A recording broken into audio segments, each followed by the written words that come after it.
Recording in progress.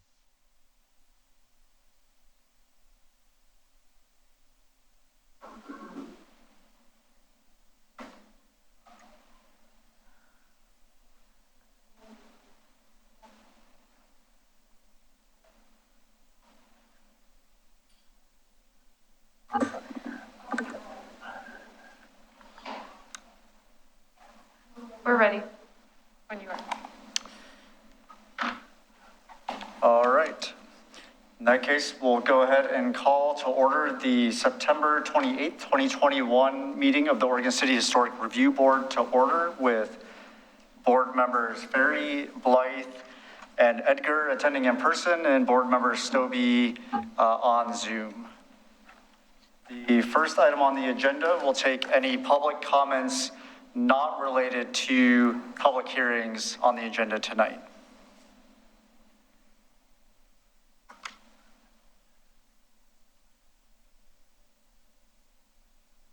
All right, hearing none, we'll move into the public hearing portion of the agenda this evening. 3 public hearings on land use applications are scheduled tonight. Our role is to conduct the public hearing and to make decisions about the matter before us. In making those decisions, we must apply the applicable codes and laws and cannot vary from or change those laws or codes. Members of the Historic Review Board are to be unbiased. Before the start of the hearing, I will ask the board members whether they have any potential conflicts, such as family, financial, or business relationships with any of the applicants or with regard to the land in question. I will also ask whether any of the board members have discussed the application in question with any of the parties or have independent knowledge of relevant facts, such as from a visit to the site in question. Any member of the audience may question any board member about their disclosures. A staff report has been prepared for each application and has been made available to the public 7 days before the first public hearing. The staff report identifies the approval criteria that apply to each applicant's proposal. Staff has analyzed the criteria which are contained in the staff report. The quasi-judicial hearing procedure that the board will follow is set out in state law and the Oregon City Municipal Code. The hearing procedure steps are shown on the chart on the wall in the room this evening. Anyone wishing to speak should fill out a speaker's card and email it or provide it to the planning staff before the hearing. Speakers will proceed in the order in which their card is received. You should fill out your address on the card so the city will notify you of its final decision. For the public record, please begin all testimonies stating your name and city of residence. Testimony and evidence should be directed toward the applicable approval criteria. If you believe other criteria apply in addition to those addressed in the staff report, identify and discuss those criteria and explain how and why you believe they apply to the application under consideration. Any person may submit written material while the public record is open on each application. Any written materials received by the city staff during the time period in which the public record is open will be placed in the record. Written materials submitted during the public hearing must be presented to the city staff in order to become part of the record. If a person intends for PowerPoint presentations, reports, pictures, or other exhibits used in their oral testimony to be placed in the record, copies must be submitted to city staff while the record is still open. If they're not given to staff, they will not be included. Any person wishing a continuance to present additional evidence and testimony or to keep the record open to respond to new evidence must make that request before the public testimony portion of the hearing is closed. If the Historic Review Board makes a decision with which you disagree, any issue that you may wish to appeal must have been raised on the record for the consideration of the City Commission or the Land Use Board of Appeals or both. Without raising the issue on the record with sufficient detail and accompanied by statements or evidence that the city and all parties can respond to the issue will be not be deemed appealable to the City Commission or State Land Use Board of Appeals. In addition, the failure of an applicant to raise constitutional or other issues relating to proposed conditions of approval with sufficient detail to allow the local government or its designee to respond to the issue precludes an action for damages in circuit court.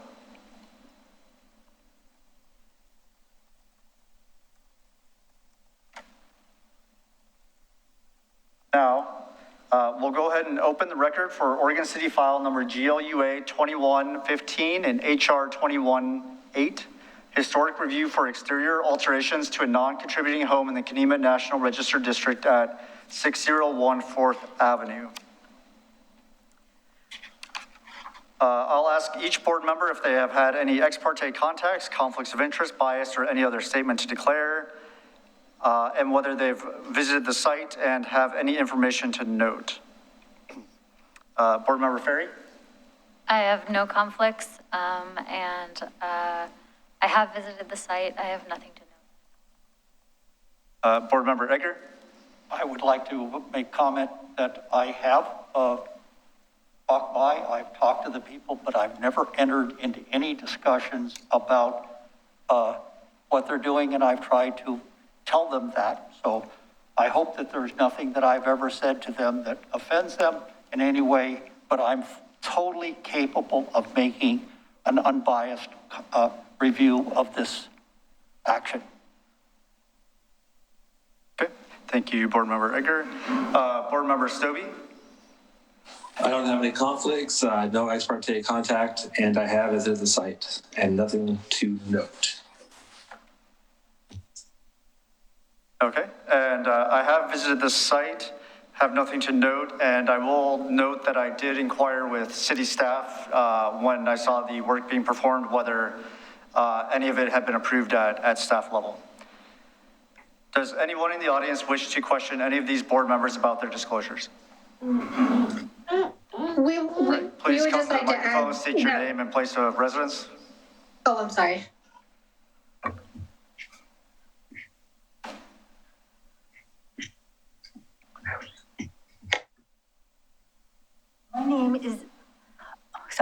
My name is Linda Basinger, and I live in Kenema, and I believe Mr. Edgar should recuse himself. He has had many contacts with the party.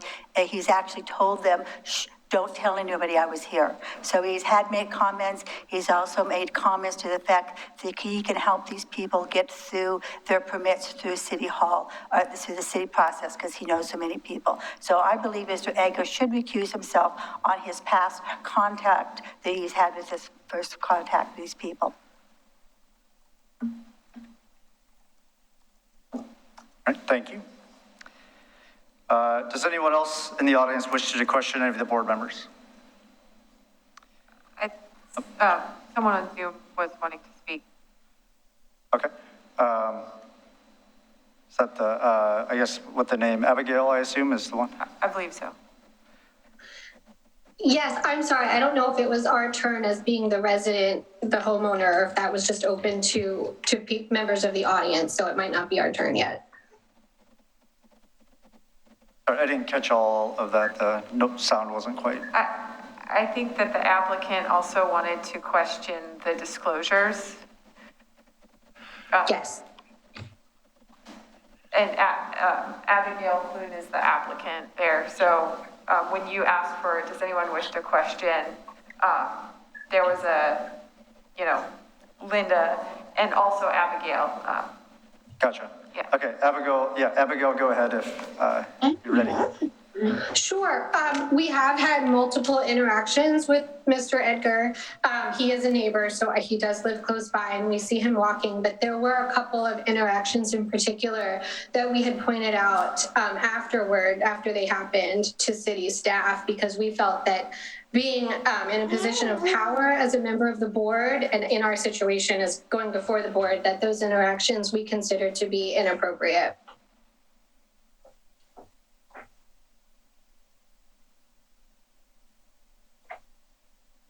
Okay, thank you.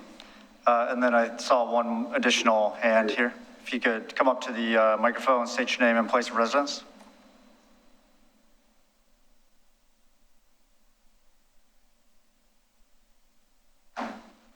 Yeah, my name is Chris Staggs. I live in Oregon City. And I also want to echo the previous comment that Mr. Edgar has had multiple ex parte contact with this applicant.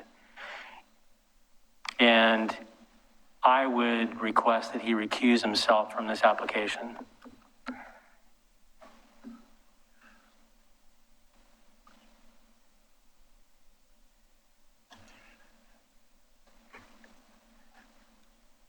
So we've had multiple challenges to Mr. Edgar's participation based I heard some ex-parte conflicts, potential bias and conflict of interest.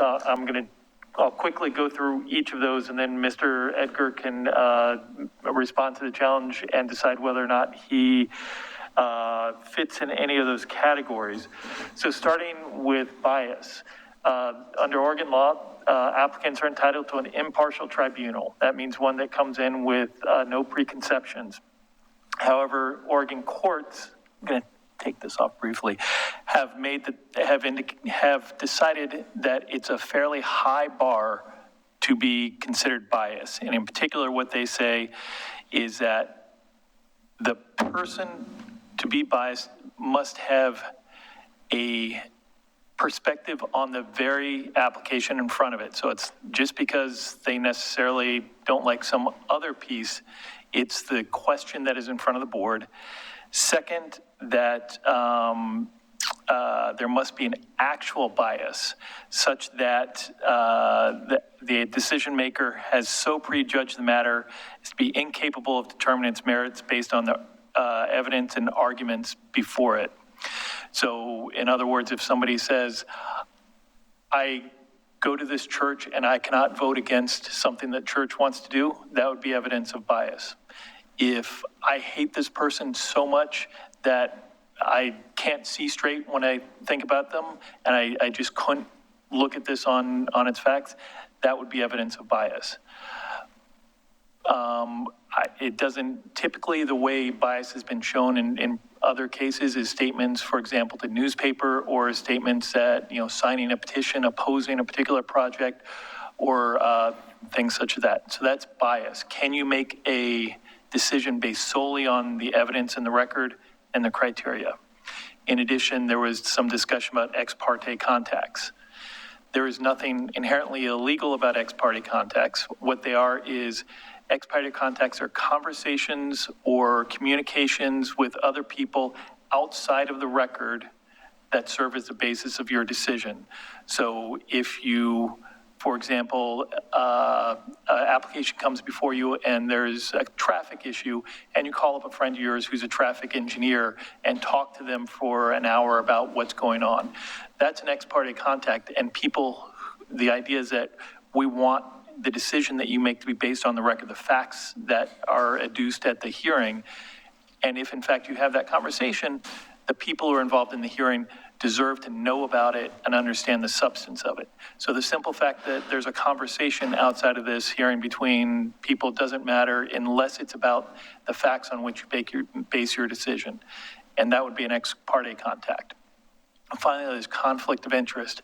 And under Oregon law, conflict of interest is defined very specifically about a financial interest. If a decision that this board would make would be to the financial benefit or detriment of an individual. For example, you're awarding a contract to a company owned by one of your spouses. You would have to announce that and recuse yourself and not participate. If there's not a financial interest, there isn't a conflict of interest. So those are the three things concerned about conflict of interest, bias, and ex parte contacts.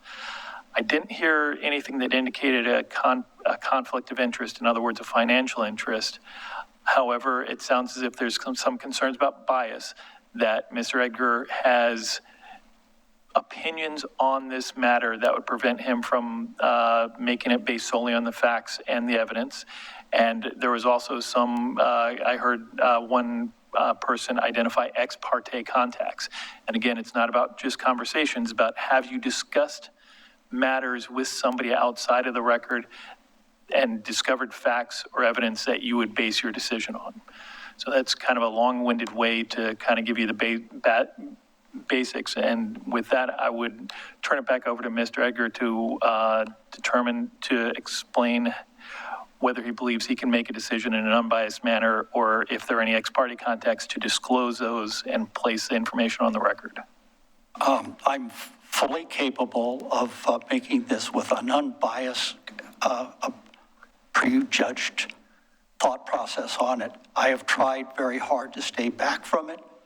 I may have had contact with the people, and I hope that there was nothing that I said or did that in any way altered that my ability to be a responsible judge on this project.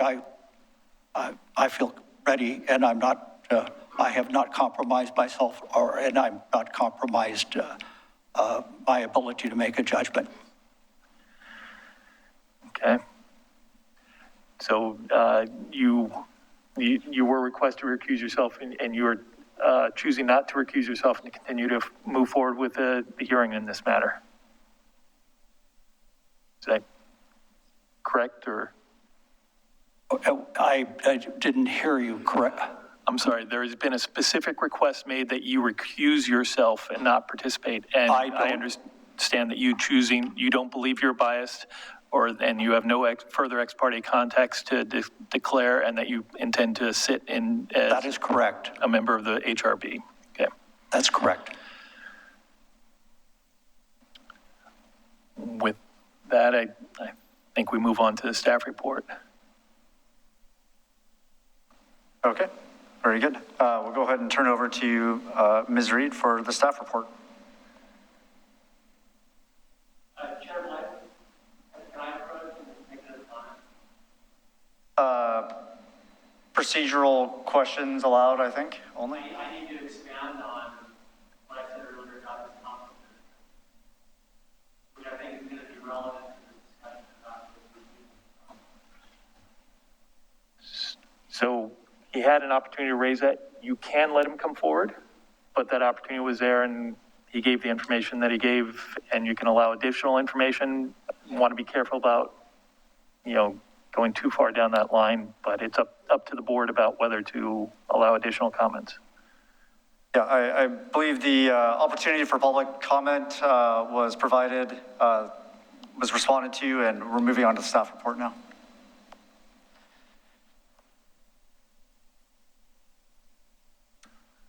Thank you, Chair Blythe. I'm Kelly Reed, planner. This request, HR 21-00008, is for alterations to a home at 601 4th Avenue in the Kenema National Register Historic District. This hearing is a continuance from, I believe it was April 2021. The applicant requested the continuance and gave us a 120-day decision extension in order to be able to provide more information to the board. So this property is a 5,000 square foot lot on 4th Avenue in the heart of the district. The home was built in 1979, circa 1979, and is not contributing.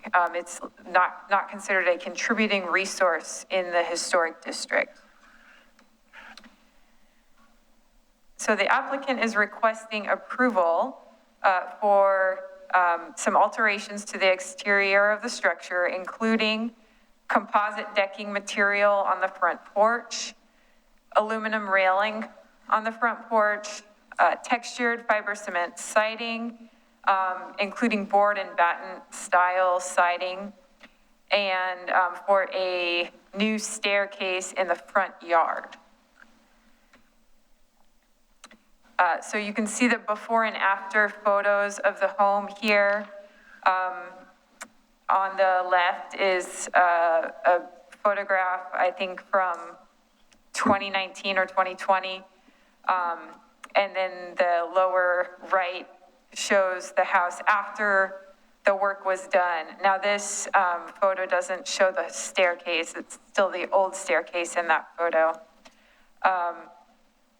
So you can see that the siding has been replaced with, on the lower third, some horizontal board siding, and then on the upper 2/3 of the house, some board and batten style, and that's all fiber cement. The lower portion, horizontal siding is, I believe, the textured cedar mill variety.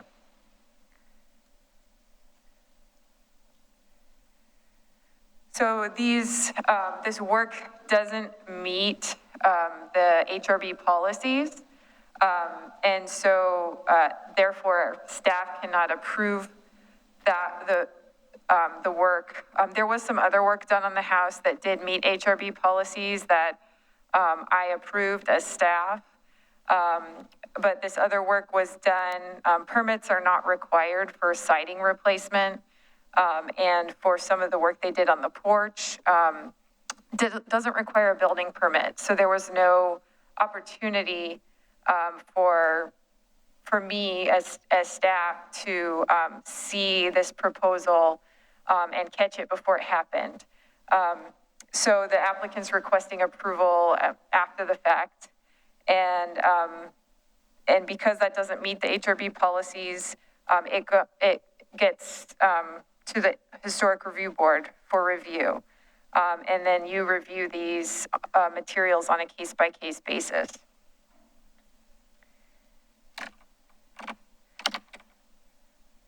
Sorry, can you go back, please?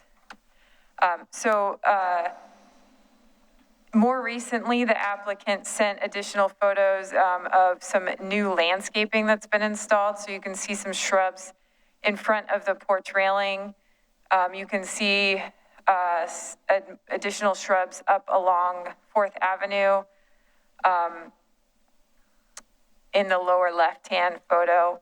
And then in the right-hand photo, you can see the new staircase that replaces the old one in a slightly different layout. Go ahead.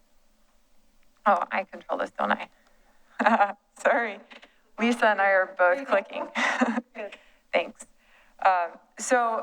Just to clarify why we are regulating a 1979 house in the historic district, there's been a question raised in the public comments and by the applicant. So our code considers all structures in the Conemaugh National Register District to be historic sites. And then the code also says that whenever a change is made to a historic site, it must be, meet the design guidelines and be reviewed by the city, in this case, the board. You can see there the definition of historic sites with underline a structure in a historic district. So unlike McLaughlin, Conemaugh is a historic district, not a conservation district, and all structures are regulated. That's why you see, demolition applications for little garages and things like that in Conemaugh. So I want to bring up a precedent review that occurred in 2014. This was HR 1405. It was an alteration to a 1960s building in Conemaugh also. The application was for vinyl windows in that case, and those were replacing some aluminum windows on that structure. So the findings from the board in that decision were that it was also a non-historic building with little architectural integrity.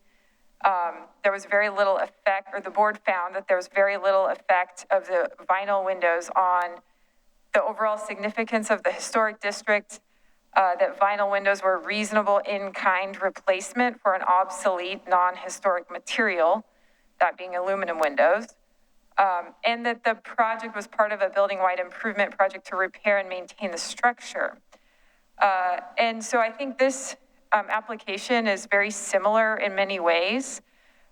The previous siding on the house was vinyl, textured vinyl, I believe, and there's a photo of it there. So I think that's, I see it as a corollary to the finding in HR 1405 of a kind of a non-historic, obsolete material. That, fiber cement is kind of today's version of vinyl in many ways. So the board might find a lot of similarities and take some guidance from the decision that was made in 2014.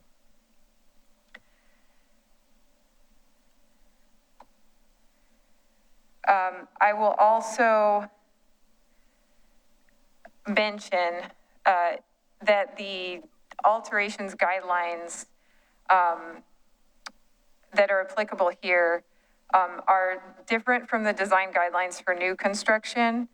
So the board has dealt with similar materials recently, but that was under the design guidelines for new construction, not for alterations.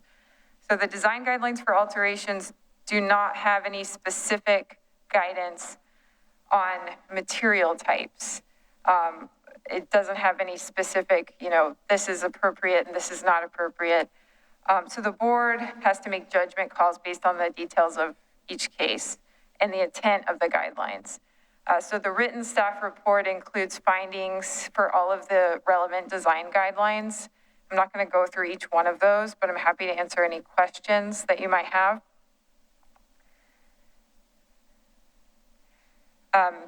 So the landscaping that's shown in the photos there, I believe provides some mitigation for the materials, the railing especially.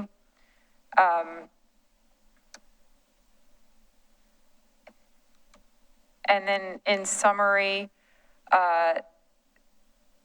because the existing house as a 1979 house being non-contributing is marginally incompatible in the district, alterations should be viewed as to how they are or are not increasing the adverse impact that the non-historic home has on the district. So have the changes that have been made this house more incompatible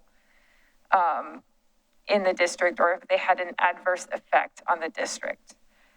So my recommendation is that applicants provided adequate mitigation in the form of that landscaping to screen some of these elements, that the siding can be viewed as a reasonable in-kind replacement, similar to the finding from the 2014 case, and that the staircase is below grade of 4th Avenue, not visually obtrusive. It doesn't affect the view of any historic homes in the district, and therefore, I think the board could find that does not have an adverse effect on the district. If the board does find that the combination of all of these alterations results in overall adverse effect on the district, I would suggest conditions of approval to either A, replace one of the non-compliant materials or elements, or come up with some other mitigation that you find to be acceptable. And that's all I have. Thanks. Okay, thank you, Ms. Reed. Before we ask if there's any questions for staff on the staff report, I just want to share a little reminder with the board that factual questions about the staff report are fine for staff at this time, but please hold any of your initial reactions, opinions, or deliberations until after we've received all the public comments and closed the public hearing portion of the agenda. So on that note, any questions for staff on the staff report? No. No. No. I don't think I have any either. So on that note, we'll move into the public testimony. Just as a reminder, we'll follow the procedure that's posted on the wall here. The applicant will have up to 15 minutes to describe their application. Representatives of recognized neighborhood associations, government agencies, or other incorporated public interest organizations will have up to 5 minutes. Individuals will have up to 3 minutes to comment, and then the applicant will have up to 5 minutes to rebut any of the other public comments if they would like. So go ahead and invite the applicant to speak. Again, you have up to 15 minutes. Please state your name and place of residence. Sure. Abigail and Jason Clune and Oregon City, 601 4th Avenue is our address. Should we go ahead and just begin? Yeah, go ahead. Okay. We just want to thank everybody. We appreciate the members of the board. We realize it's a volunteer position, and we especially want to thank Kelly Reed also for all of your time and consideration and help with our application. We feel that there are two main issues here. One, that we were never informed of an HRB at all.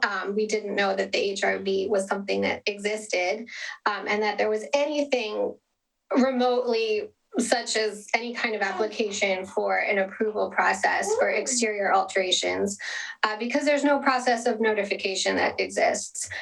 In fact, the very first time that we heard the term HRB and learned of this application process was during a February 2021 phone call with Kelly Reed, 8 months after we purchased our house, and well after all of our renovations were already completed, when we were being told, hey, by the way, you need to do this after the fact. The second issue that is a major problem here is that there are no published guidelines or policies regarding non-contributing homes in this district. It is clearly distinguished that and identified that there are three categories. There are historic, there are non-contributing, and there are new construction. And there are titled documents for new construction and for historic. But the one that's left out, of course, is non-contributing, and that has led to a lot of the confusion and the issues here. I'm going to kind of go through what we submitted to the board. Just as a summary, we purchased our home in July 2020. We immediately discovered a large number of issues that needed to be addressed before winter to make the home livable, frankly, and safe for our family. We had a 4-month-old daughter at the time. Some of the issues that required immediate attention were the roof. It was leaking and moldy. There's no ventilation installed. It was not up to code. There were broken and completely missing windows, broken doors, rotted, moldy siding that extended underneath the sheathing, through the siding underneath the sheathing into the interior walls. The stairs were deteriorated. They had entire missing, broken, falling pieces. You couldn't walk on them safely. Broken hand railings by the front porch that were hidden in the photo by a bush, but there were hand railings there that were completely gone. And the decks that were not even secured to the side of the house, so you couldn't walk on them safely. During the home purchase process, at no time did our realtor, who's an excellent, very seasoned realtor, nor the seller's listing agent, nor anyone in the neighborhood, no association, no member of city staff, no member of HRB inform us of an application approval process for exterior renovations to our new home. There were no documents, no disclosures of any kind that were presented at any part during the home purchase process. Nothing written in our deed, nor was anything identified during our settlement with regard to an approval process by the HRB for exterior changes. When purchasing a home, as you probably all know, within a community that has something, for example, like an HOA, at the time of purchase, there are legal documents shared with and signed by the new buyers, informing the new homeowners of restrictions and requirements regarding what's allowable in that particular community. But since Kenema is not part of an HOA, there are no documents or notices that were shared with us that were part of the home purchase, noting that what changes were permitted or not permitted. And typically, as in an HOA situation, it's the responsibility of the policy enforcing body to inform the buyer in every way that they possibly can of any guidelines that exist, so the buyers can plan accordingly before they begin any home alteration projects, to ensure that homeowners are fully aware of, in agreement with, and fully understand any rules pertaining to what is allowable.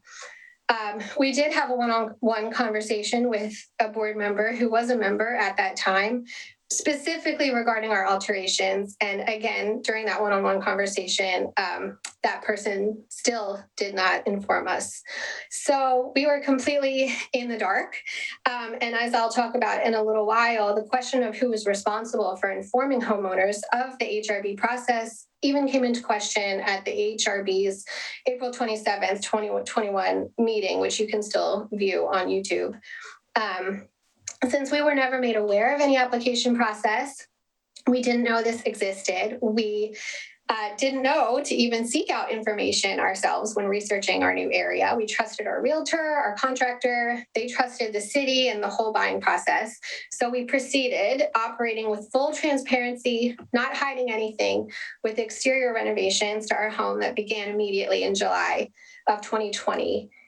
During this process, our hired contracting company, Superior Exteriors, worked directly with Oregon City staff to obtain any permits required as the contractor's responsibility to do.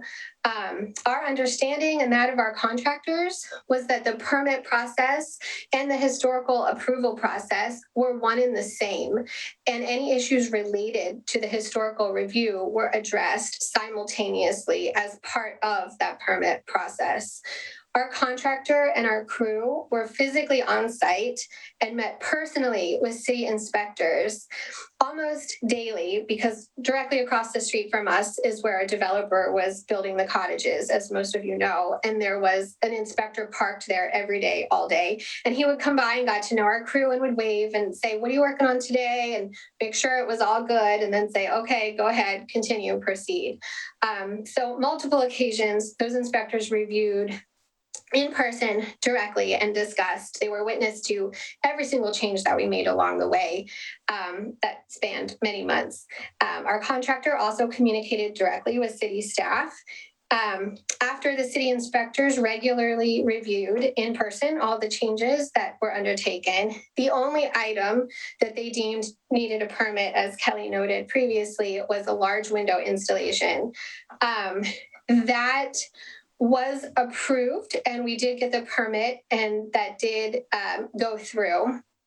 At that point, there was language in an email between our contractor and Kelly about whether or not the window was in keeping with the historical aesthetic of the neighborhood. So our contractor and us all felt that as the historical language was brought up in relation to the permit, that was part of that same process. And at this point, we were still completely unaware that there was a separate process, that an HRB even existed. Not my intention to interrupt you or disrupt you, but you have about 7.5 minutes left. The board's decision this evening will be really based on the merits of the application and the impact to the historic district, not based on the historic review process or the permitting process or any judgments on that. So I might encourage you to speak more to the merits of your application rather than on the process of kind of how we got to this point. Sure, I totally understand. We feel that the background is significant, because if somebody is not informed of a rule, how could that rule be enforced? So the process is very important, but we'll move forward. We can say that as your own documents show online, that this process is supposed to take place before renovations begin. Obviously, that didn't happen. There's also confusing documentation about even some things that can happen without city involvement. So it wasn't until the work on our home was completely finished that we were notified that this process even existed. So we find that a little bit unfair, to say the least. There is specific language noted on flexibility. So speaking to the merits of our actual application of materials used, I'm going to make a quote here from your documentation that says, there's many different materials and methods that can be used. The standards and OC's historic preservation ordinance include language that allows flexibility in approach, such as whenever possible and when feasible. We feel that we have done that whenever possible, and whenever it's been feasible, we have made changes in design and and materials that are completely in keeping with like for like, as close as possible. As Kelly said, our siding before was textured. And they don't make that anymore. It's an old LP material that's no longer in production. So we used the closest thing possible without knowing that we needed to get approval for that to keep it as close as we could.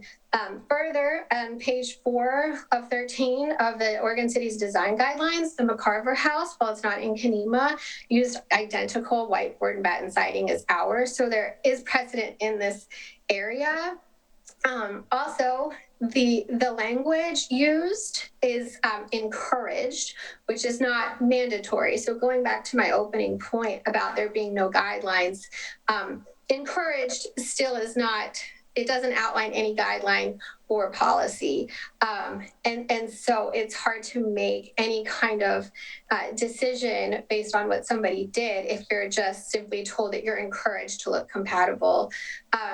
It was also brought up what compatibility means to people in our neighborhood at the April 27th meeting, where a slide was shown. And we feel strongly that given other people's definitions and the actual Webster's definition of compatible, that we are 100% compatible and in keeping with the look and aesthetic of our neighborhood, that while it is historic, it's also very diverse. And there are very modern homes next to historical homes that have plaques on the front of them. So we are completely in keeping with our design and our materials. 718 Fifth Place has the same exact design with board and batten as our house. It's just flipped in the reverse. And there's also 5 other houses in Kenema that have board and batten siding. So the materials that we chose, the design, we actually chose purposefully, even without knowing this process, because we wanted to blend in with this neighborhood, because we deeply care about our new neighborhood. We're not flippers, we're not developers, we're not renters. We bought this house to settle in for the rest of our lives, have a family in, grow old in, and we wanted nothing more than to build and create an asset for our community, because we care about where we live and the people that we live close to. I do want to mention that we did have a phone call with Kelly where she suggested mitigating with landscaping, which you saw from the photos that we did. The row of, Kelly refers to them as shrubs. It's actually trees. It's arborvitae trees on the top street level that will reach at least 14 feet in height. So it's notable that those are actually trees, and they will screen the view eventually of our entire house from the street. And as the language in the HRB policies online states, it's what is visible from the road. So none of this will be visible from the road in a few years once those trees grow a little bit taller. So I think that, you have the presentation that we submitted with our application that goes into everything I'm saying in greater detail. But we did want to just point out that in good faith, we did make as much of an effort as we could to go ahead and mitigate what was done with the landscaping, even though we feel like it's compatible and stands on its own. As it is.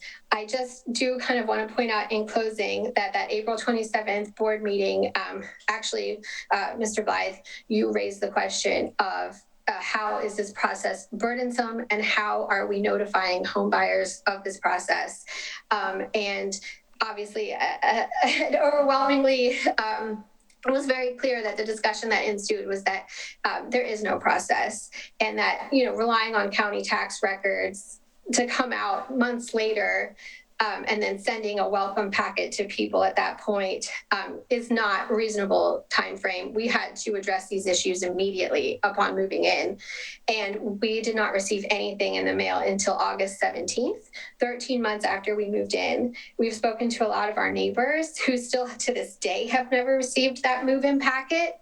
So when you're new to the area and there is no way of knowing this, it seems unreasonable that a homeowner should be held accountable and penalized for making improvements on their home when they had no idea that any process existed before they started. And I just do want to go back. I know, lastly, Kelly pointed out the city code 1740-060 stating that we are still considered a historic site because our structure is in a historic area. But the city staff summary states that the city did not have a historic overlay that required a historic certificate of appropriateness at the time that this home was constructed. So that sort of means that that municipal code should be nullified in this situation. It doesn't apply. But we will rest there, and you have all of this in greater detail in the packet that we submitted. Okay, thank you. Do any of the board members have any questions for Ms. Clune? Board member Stobie? None. Okay. And myself, neither. In that case, we'll move forward to the other public comments. We'll take them in the order that we received the comment forms. Thank you. And just as a reminder, we'll have 3 minutes for individuals and 5 minutes for representatives of organizations. So the first comment card is from Ken Basinger. Please step forward to the microphone, state your name and place of residence. I'm Ken Basinger, Oregon City. I am the chair of the Kenema Neighborhood Association. And we sent you a note regarding the Neighborhood Association's opinions on this matter. I trust that everybody's read those. I'll repeat briefly what it says. 2 weeks ago, Abigail made essentially the same presentation to the Neighborhood Association that she gave here tonight, and the Neighborhood Association voted unanimously to support her application in every respect and considers the appearance of the property to be a benefit to the neighborhood and not in any way detracting from the historical nature of the neighborhood as a whole. And that's the essence of what the Neighborhood Association had to say. All right, thank you, Mr. Basinger.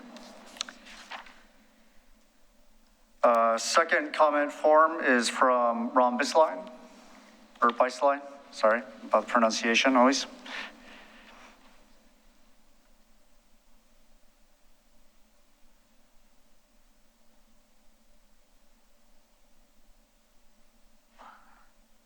Thank you.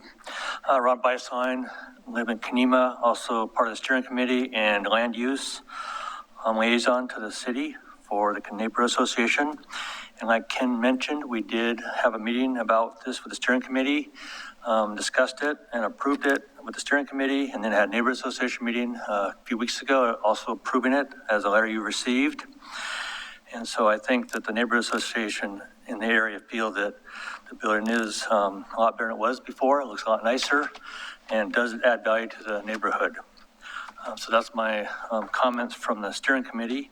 My personal comments from living at 712 4th Avenue.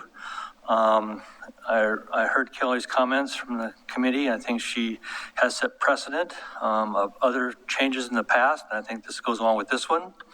And also, too, with the screen of the planting they've done, the board's approved that in many various areas to mitigate issues that may be an eyesore or to the neighborhood, foundation walls, rockeries, brick walls for massing.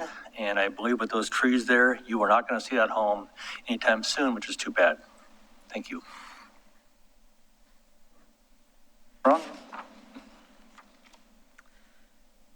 Next comment form is from Linda Basinger.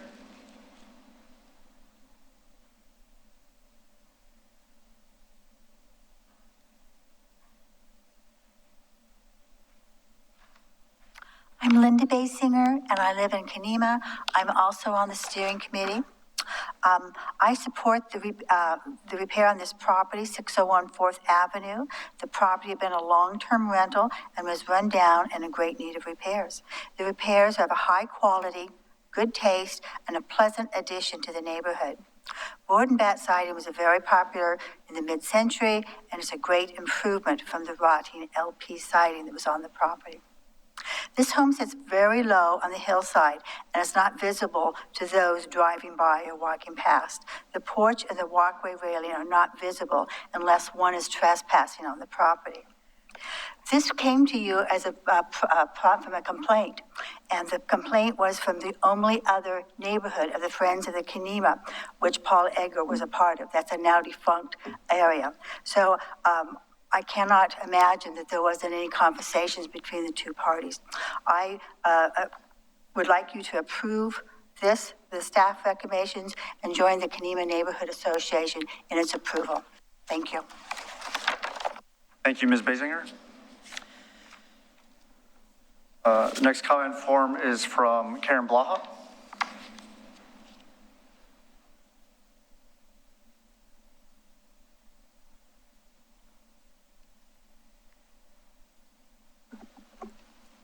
My name is Karen Blaha. I live in Kenema, Oregon City. I've been there for 27 years. I'm directly affected by this proposal because my house is kitty corner to the subject property. And so I have spent years of seeing a home that was certainly detracting to the historic nature of the neighborhood. It's probably not fair to say that it seemed like a flop house, but it kind of did seem like a flop house. So the applicant's improvements are beautiful. They don't detract from the historic nature of the neighborhood. They improve the neighborhood. And although I know you're very strict about only what the code is saying, I'm hoping that quality of life still matters to the board, because the owners of the house now have made such positive contributions to our neighborhood and to our Kenema Neighborhood Association. They thought of it as their forever house. I'm very concerned that we are scaring people off of living in Kenema and living in Oregon City, period. So I think we have to take some caution concerning those kinds of issues. I ask that the board pass this application. I support the planning department's recommendations. Thank you. Thank you, Ms. Blaha. And the final comment form is from Chris Staggs.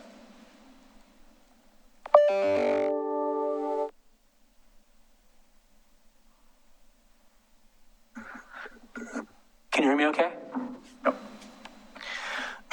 First thing I want to do is read from the staff executive summary for this application. And it says here, subject property in the Kenema National Register is developed with a 2-story house, goes on to describe the area of the site and the property in general. In the third paragraph down, it says the 1979 home does not have historic features to be preserved. In the first paragraph,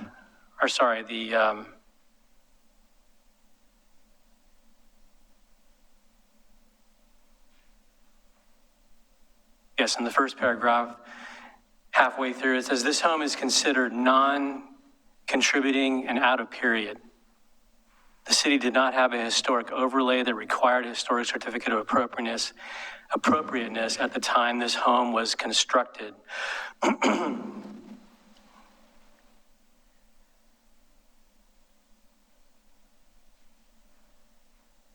staff report goes on to say further in the summary, Given the fact that the previous siding was textured vinyl, staff finds that the proposed use of textured fiber cement siding and board and batten as the predominant siding style in this home does not have an adverse effect on the character of the Kenema National Registered District.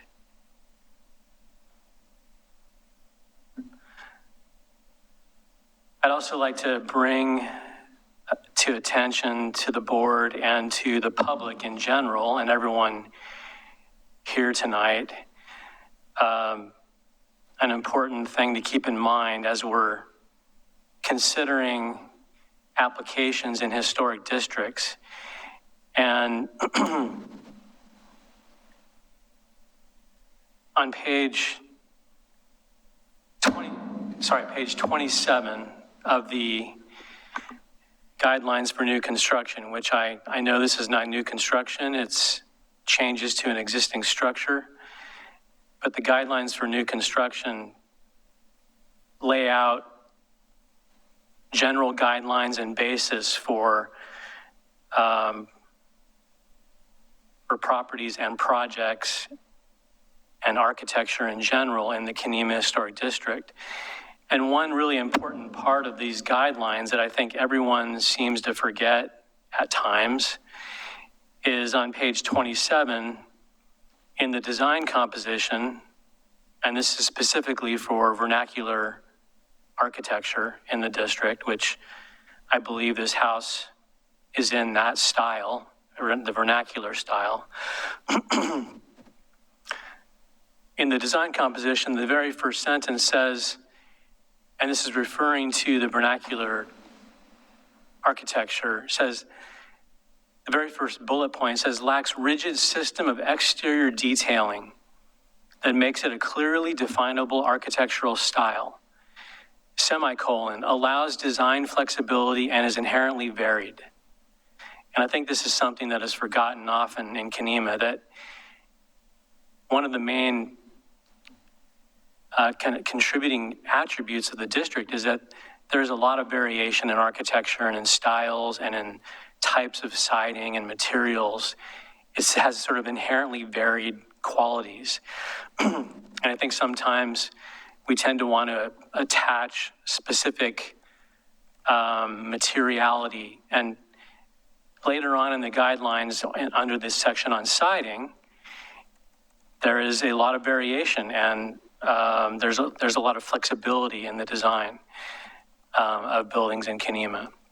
And I think that's an important thing to keep in mind and consider when making decisions about the appropriateness of an application in the Kenema Historic District. And I'd like to use the last moments of my testimony to reiterate, going back to the recusal of Mr. Edgar. He definitely has a conflict of interest in this application, which could have very significant negative financial effects on this application. If this applicant is faced with conditions of approval that force them to remove what they've already built, that's going to have a very negative financial impact. And I want to reiterate Mr. Suggs, that's 5 minutes. Sorry? I think you're over time here, so thank you. Thank you.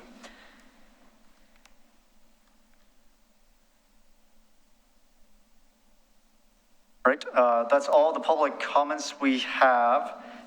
So back to the applicant. If you would like to rebut any of that testimony, you would have up to 5 minutes to do so. No, we don't. We love our neighbors and we appreciate all of their testimony.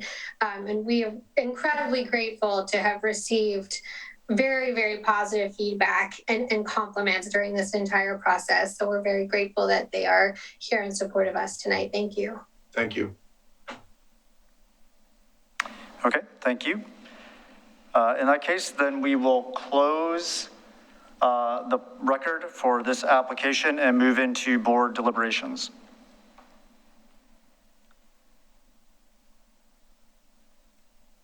Do any of the board members have any initial comments or opinions?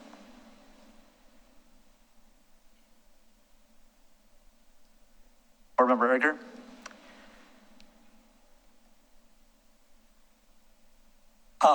Personally, I have felt watching what's happened, that they really upgraded the property significantly. I feel that they've upgraded the property significantly. I think it's been, it's to change out vinyl siding and replace it is a plus for the district. And what they have done overall has been a plus for the district. My biggest concern has been that we never ever notified this applicant or really did due diligence in trying to make sure that they knew upfront that there was any problems. And I think that the parallel that Ms. Kelly Reed put forward with the other project that was approved, where we were eliminating such aluminum windows, and was there any possible way we could approve something that changed it out and really made an improvement?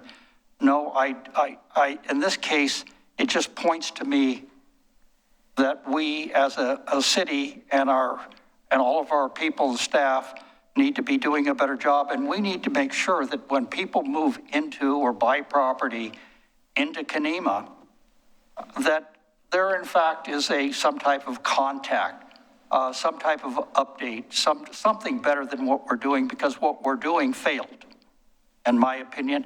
I like what's being done. I think that it sets off to the side of to where whatever people might see is just not visible from the road and from that distance that you have up high. And I don't see any problems with this application myself. And I'm really ready to vote in favor. Thank you. Thanks, Board Member Edgar. Board Member Ferry?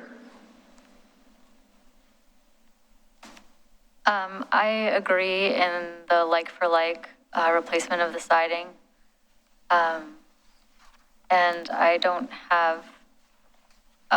see any conflict with the railing or the staircase material, simply because it really won't be seen. It's from the road, and then yeah, I think the arborvitaes will screen things, and the plantings. Oh, apologies.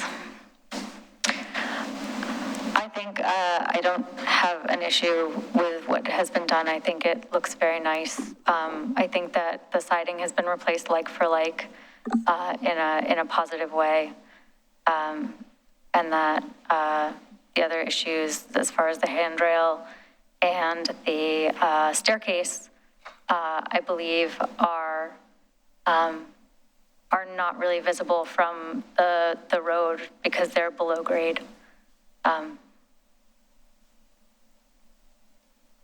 Thank you. Board Member Stobie?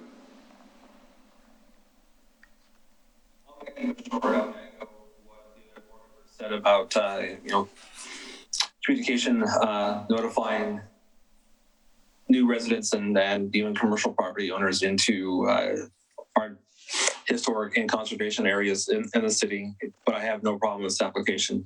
The city, we talked about it in April. We need to find a way to better communicate this, and whether it starts city or realtors or whatnot, we'll find a way for sure. But let's keep moving this forward. I would vote for approval on this. Okay, thank you.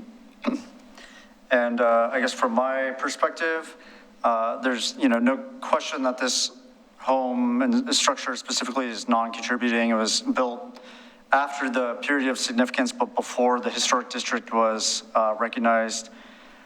I think that there are mitigating factors that I have findings for, specifically the distance of the structure from the right-of-way, the change in elevation from the right-of-way, the fact that this is a single structure only, the proximity of the single structure to any of the contributing structures in the district, the landscaping, and then the existing condition of the previous materials.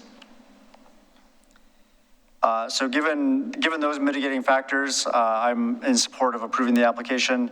I think there are perhaps minor stylistic elements that are not ideal in matching the design guidelines and meeting the HRB policies, but the mitigating factors, I think, overcome those. Chair, I move for approval. I'll second. Board Member Ferry. Aye. Board Member Edgar. Aye. Board Member Stobie. Aye. Chair Blythe. Aye. Okay, the application is approved. Congratulations. And good luck with the rest of your project. Thank you. Thank you very much. Thank you.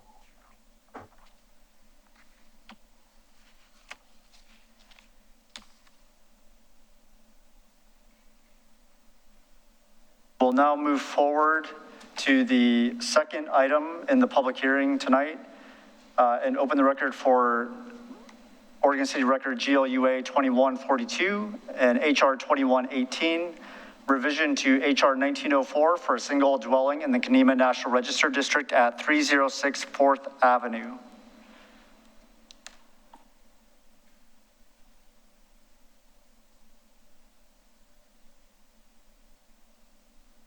I will ask again each board member if they've had any ex parte contacts, conflicts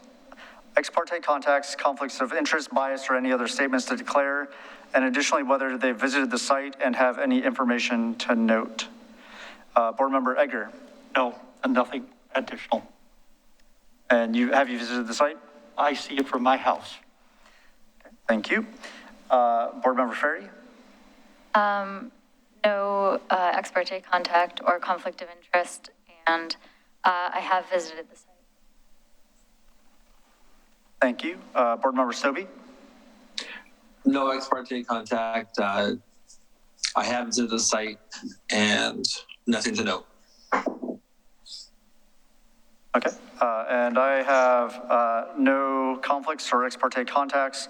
I have visited the site, and I will note that I revisited the site to look at the basalt retaining wall along 4th Avenue, and I will note specifically that there are sections that are partially missing or in need of repair in that wall.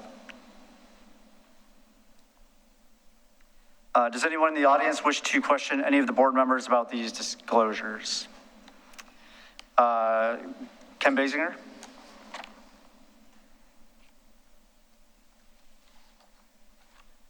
Thank you. I want to address the issue of bias on behalf of board member Paul Edgar. You used to own that property, correct? Is that correct? You used to own that property? Yes, I did, and I talked to that at the... And you sold that property. Did you include in your seller disclosures any mention that the property might not be buildable? Process of this challenging, this isn't a time for question as much as stating the facts that you believe would lead to bias or conflict of interest. Okay.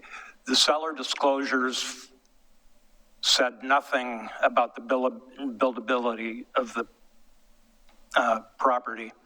And yet, when the buyer, Wilson Homes, was preparing to build, Mr. Edgar then maintained that the property was not buildable.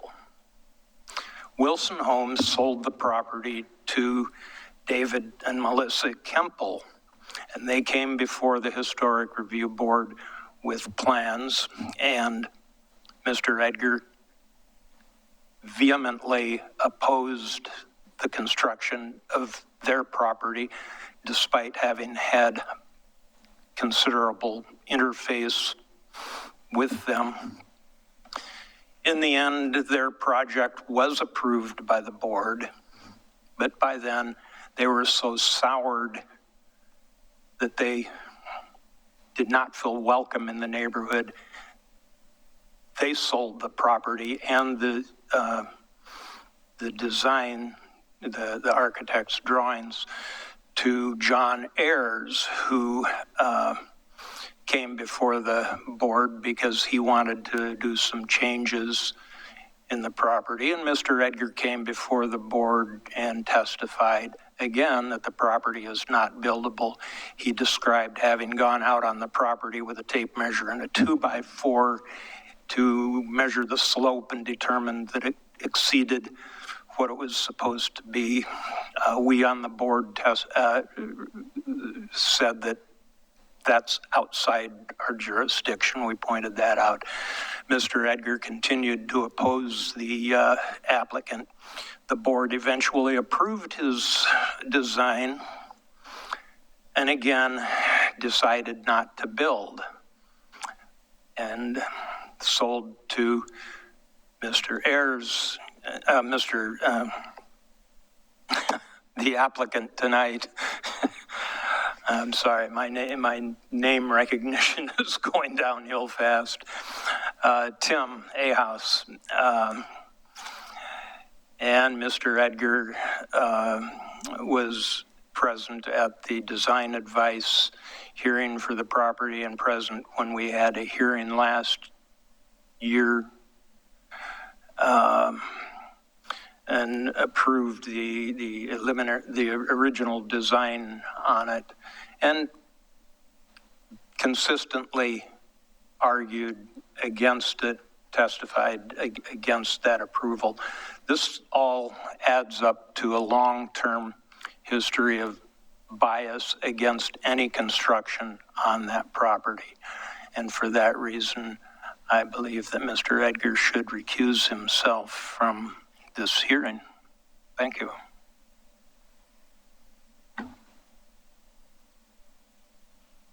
Okay, thank you, Mr. Basinger. I saw a few other hands. Ms. Blaha?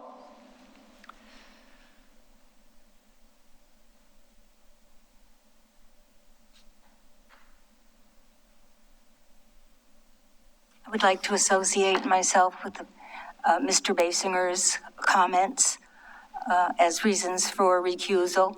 In addition, I believe that Mr. Edgar had financial benefit in that his constant objections to building render his property surrounded in a little forested area without having to, without losing that, even though he has sold the property as buildable property. So I think there are several reasons that Mr. Edgar would do well to recuse himself, not just for bias, but also for financial gain. Thank you.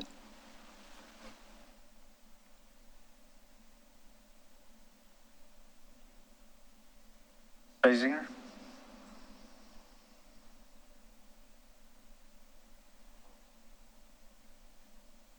My name is Linda Basinger, and I request that Paul Edgar recuse himself. I don't believe he will. I was wondering if the board could perhaps vote to have him recuse himself in this matter. Thank you. He has financial gain from this property and ongoing bias.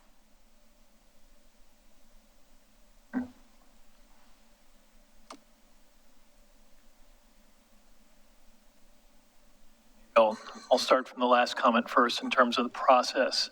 The way different cities and jurisdictions handle conflict or bias or those types of things differ from city to city. There are jurisdictions that the board determines whether or not a particular member is biased. Oregon City's rules of procedure aren't set up that way. It's up to each individual member to determine their own ability to serve and whether there's a bias, conflict of interest, or ex parte contacts, which are a little different. And so that's the process the city has. To the extent a participant believes that there is a problem, there are two avenues. One is to appeal the decision to this city commission.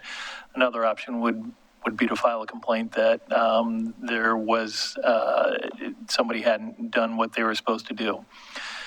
Turning to the specifics of this particular case, in terms of conflict of interest, again, we're dealing with conflict of interest is financial interest. And I'm going to go a little deeper into conflict of interest because there's a little more allegation of financial concerns here. There are two things when you're dealing with financial conflict of interest. One is an actual conflict of interest, and the other is a potential conflict of interest. An actual conflict of interest means that your family, your business would financially gain. It's a definitive, you're going to get money or you're going to lose money. There's a potential conflict of interest. You could gain money or lose money. The examples that the Oregon Government Ethics Commission has indicated are if a question comes before a board about whether to award a contract and one of the potential awardees is something owned by a family member, that is an actual conflict of interest because the family is going to benefit or not benefit from that. The example they give as a potential is the board is talking about the criteria that they're going to use to judge something that a family member might bid on later. So depending on how those criteria are set up, somebody may or may not get it, but we don't know. There isn't an actual financial award. This is, a little bit more, a little bit grayer in that, there's an argument that by denying or approving it, there may be a financial impact on one of Mr. Edgar as a board member and that his property would go up in value. I could see an argument that somebody could say that it actually, or it would, if there's a denial, if there's a new building there, it could increase property values by having new development. I don't have an answer to that, and that is one that, to the extent a complaint were to be filed with the Oregon Government Ethics Commission, I frankly couldn't tell you how they would come out on it. So that's conflict of interest side of it. In terms of bias, as I mentioned earlier, there are several specific things, and the question ultimately comes down to, has the board member prejudged this application? And where courts have looked in the past is whether there have been specific comments made that are verifiable and comments made in previous hearings on a property would certainly qualify as comments that have been made. The courts also look to whether there are comments about this specific matter. And generally, this specific matter is, in fact, the application for this particular home. This seems to go a little bit further in that if, in fact, the argument that was made previously was this property is unbuildable under any circumstances, that certainly heads towards bias, but ultimately it's up to the commission to determine whether they can make a decision based solely on the evidence in this record and solely on the criteria in the code, whether they have a pre-existing understanding of the condition of the property, regardless of what the code or the evidence shows. Happy to answer questions to the extent I can. I have no pre-existing biases or that would prevent me from making a decision based upon our code and what is in it and why it's there. And I will try to talk to that and only to that in any discussion. So if I'm understanding you, you're choosing to move forward on and participate as a member of the board. I do not see a reason to recuse myself from this hearing.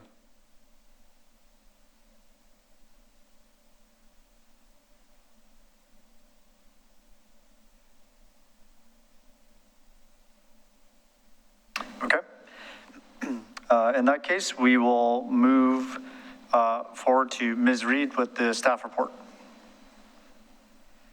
Thank you, Chair Blythe. This is a continuance from last month. The application is a revision to HR 1904, which was an HRB approval for a new single-family home in the Kenema National Register District. I will try to briefly summarize what we already talked about last hearing. So 100 by 100 lot on the corner of 4th and Ganong. Ganong is unimproved in this location. The property's in the geologic hazard overlay, Willamette River Greenway as well. The applicant has not yet submitted the geologic hazard review application and is waiting to do that until the Historic Review Board has completed its review. So this is the street view of the property. It slopes uphill from 4th Avenue. There's an existing gravel driveway coming off of 4th Avenue. The design that was approved in 2019 is shown here. Because of the topography, the board approved an attached tuck-under garage that was on the side elevation. Based on the geologic hazard standards and the amount of retaining walls that would have been required to make this plan work, the applicant has revised the plan to make the house now turn 90 degrees and face toward Ganong Street. So this is the 2019 site plan showing the house facing 4th. Here's the 2021 site plan. This has been updated since last hearing. You can see more definitive grading topography here and setbacks labeled. So there's the difference in what the house would look like from the corner of 4th and Ganong. So the garage is now on the front elevation of the house, and it is facing the same location, but now the front of the house is turned. So in addition to the house being turned 90 degrees and the garage being on the front elevation, there's more clarity now on the retaining walls required. There are 3 retaining walls. One is 5 foot, the second one is 5 foot, the third one is 4 feet. There's been a reduction in the setback from 4th Avenue. The house is kind of pushed as close to 4th as possible while still meeting the setback in order to reduce the amount of grading on site. There were some changes to the front porch stair because of the change in the way the house is facing. And then since last hearing, we had a discussion here at this meeting about the rear porch and a pedestrian connection stair down to the street. And so and the front porch. And so the applicant has made a few changes, including a wraparound front porch, changing the location of the rear porch, and then showing a new pedestrian connection from the front entry of the home to 4th Avenue. So while my staff report recommends approval with conditions, I do note there are places where some direction is needed from the board. And that includes direction on whether the amount of retaining walls is appropriate, amount and height, whether the garage on the front elevation is properly mitigated, direction on the wraparound porch, and I'll talk more about all of these. The pedestrian connection and its impact to the rock wall along 4th Avenue. And I'll discuss this as well, future adjustments to the design that may be required as a result of geologic hazard review. The reason this text is red is because it's red in the staff report. I just wanted to make that link there for you. So we've experienced this a few times recently with these projects that are in the geologic hazard overlay and the historic overlay, where it's challenging to meet the requirements of both, and then it's difficult to have clarity throughout the process on design, and to have enough clarity early on in the project to fully understand the requirements and standards and the implications of those. And so we anticipate, because of that, we anticipate that there may be some adjustments needed to the design in order to meet geologic hazard standards and or any other permitting requirements, such as obstructions in the right-of-way, approvals. And we anticipate that there might be changes. And so one avenue for that could just be the applicant has to come back to the board in the future with a revised plan. I think, that's happening now. We don't necessarily need to or want to go through another hearing in a year when it becomes apparent that changes are needed. And so my suggestion to the board is to basically make this language on this slide into a condition of approval to allow the applicant to make any of the changes on this list in order to comply with those other standards. And most of these items on this list would be reducing the size of the house, the footprint, and the impact overall, or making a material change that is compatible with the guidelines. So for example, if the site plan has to be changed to, adjust the location of some retaining walls, and that requires a reduction of the footprint of the house, I think that would be appropriate. It would actually probably make the house more compatible and consistent with the guidelines.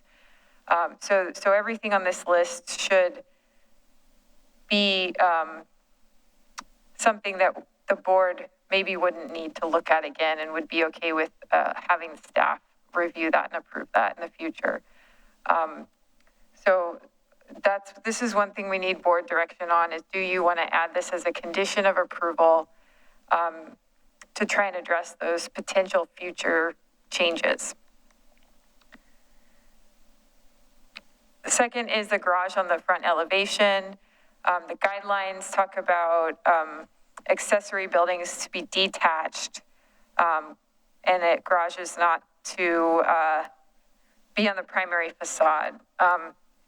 The applicant has attempted to provide some mitigation by recessing the garage back from the front kind of edge of the house and underneath the porch, so that it will be less visible from the right-of-way. And so the board should provide some findings on whether that's appropriate. The retaining walls, you can see in the rendering, the 3 tiered retaining walls. The guideline about retaining walls is to minimize the height and presence of walls. And the applicant has proposed, well, 1, these are set back pretty far from the property lines. And 2, the applicants proposed some landscaping that would screen and soften the retaining walls. That said, the applicant has minimized the walls as much as possible, given the size of the home and the topography. And so we're looking for some direction there. For grading, I think the changes that are proposed have been proposed in order to minimize grading. However, I think the amount of grading on site is going to really be kind of the maximum allowed under our geologic hazard code. And our guidelines say that extensive regrading of the site to flatten the area is not allowed. And I don't bring this up to say that that's what's happening here, but just to let you know what the guideline is so that you can make a finding.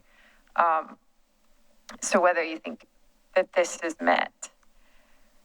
We asked last time for a tree removal plan, really to see what trees would be remaining on site or in the right-of-way of 4th Avenue that would provide some screening. So the trees circled here are the ones that would be removed, so 9 total trees, really similar to the 2019 approval that where they described 9 to 11 trees in that case that would be removed.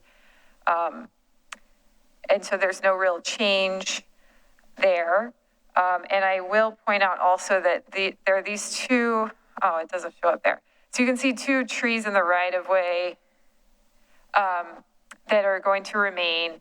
And then over to the left where the topography lines stop, there is another cluster of trees in the 4th Avenue right-of-way that were shown on some previous maps. I believe those trees are still there, and those are not proposed to be removed. And so there would be additional trees on the far west part of the site that would screen the house from 4th Avenue.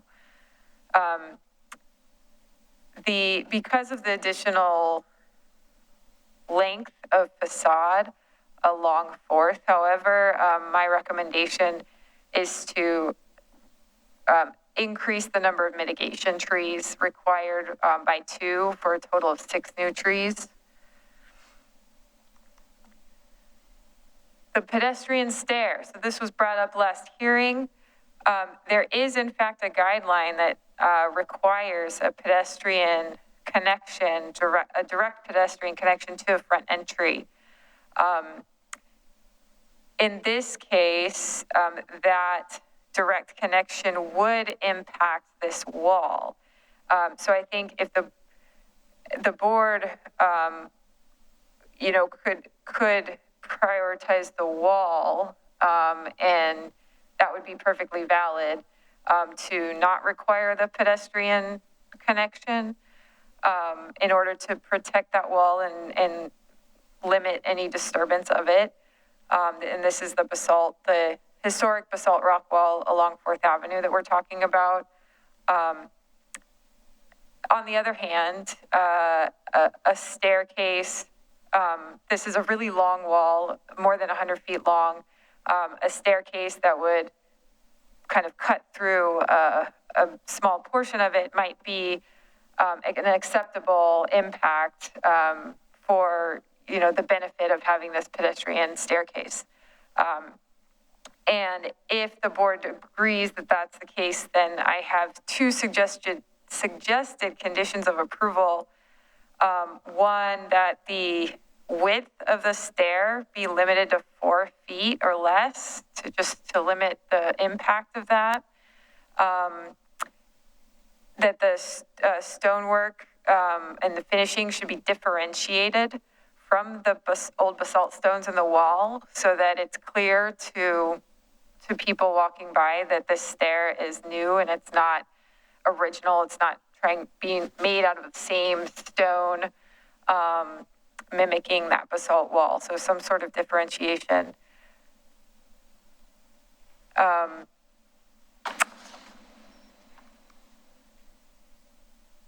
So I mentioned right-of-way obstruction. So that you can see the retaining walls that are in the thick black lines on the back of the driveway.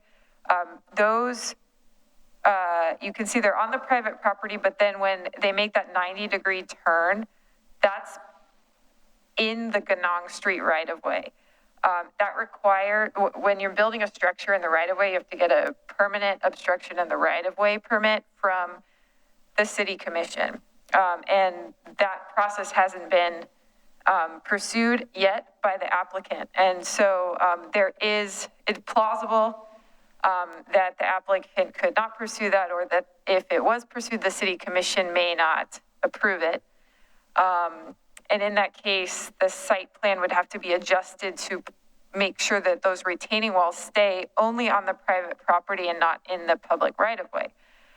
Now, the board, I think for historic review purposes, having those walls in the right-of-way doesn't really make a difference. It doesn't look like a right-of-way or act like a right-of-way. It just happens to be over the property line. And as far as the character of the district is concerned, I think it doesn't matter for historic review purposes if the walls are in the street or not in the street. If that does matter, though, to the commission, for different reasons, then the applicant would be in a position where they have to make changes to the site plan to keep those walls on the private property. That might, if that were required, I would imagine that the footprint of the house would have to shrink, or that some other things would have to be adjusted.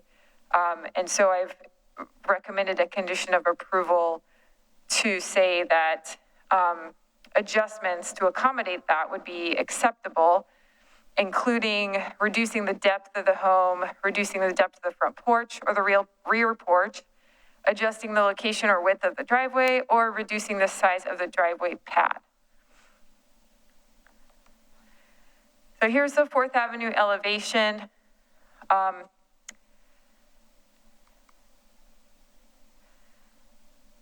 The measurement's 56 feet long, including the porch, and the area directly under the porch is that part that screens the garage. There's about 4 feet 9 inches of exposed foundation in this drawing. And my recommended condition of approval is for a maximum of 5 feet of exposed ground floor wall to be permitted. So there would be a little bit of flexibility for the applicant to go up to 5 feet. Any more than that might have some large kind of massing impacts along 4th Avenue. Rear elevation, so this is now kind of partially visible from 4th Avenue because the house is facing Ganong. The difference from what you saw last time is that the porch is now on the right side instead of the left side, so it's much farther away from 4th Avenue. And I think the massing is therefore reduced because of that. So that's a positive change. I think because this elevation is more visible from the street now that the house is turned, I think the windows on the dormer are, going to be prominent. And so I'm recommending a condition of approval that the windows on the rear dormer be a 1/1 design with a difference of depth between the top and bottom sash. Simulated divided light is acceptable. So, it could be, if for egress purposes, a casement window is needed, that is fine, as long as there's that depth difference in the top and bottom portion of the window. It's okay. This is the other side elevation, so this is actually going to be not visible at all from the 4th Avenue right of way. Wanted to talk about the wraparound porch. So last meeting, the board discussed the porch wrapping around to the 4th Avenue facade as a way to potentially break up the mass of that facade. I do want to point out that the design guidelines talk about wraparound porches not being typical for bungalows in Kenema, and potentially not being appropriate for bungalows in Kenema. And I think that this porch would then encroach into that setback And because it's above the street, the effect on the massing might be significant as far as, you're looking up and you've seen the bottom, kind of the bottom of this porch. My recommendation is actually not to include the wraparound porch. And so I have added a condition of approval that calls for that to be eliminated. If the board disagrees and thinks that it should be maintained there to break up the massing, then I want you to just please make sure to remove that condition in your final motion. My recommended conditions of approval are to maintain the previous conditions from HR 1904, with a few of them being eliminated. And a modification to number 14 to increase the number of mitigation trees from 4 to 6. And then adding these conditions of approval regarding the porch stair, the pedestrian stair, the exposed ground floor, the retaining walls we talked about, eliminating the wraparound porch, addressing the windows on the rear dormer.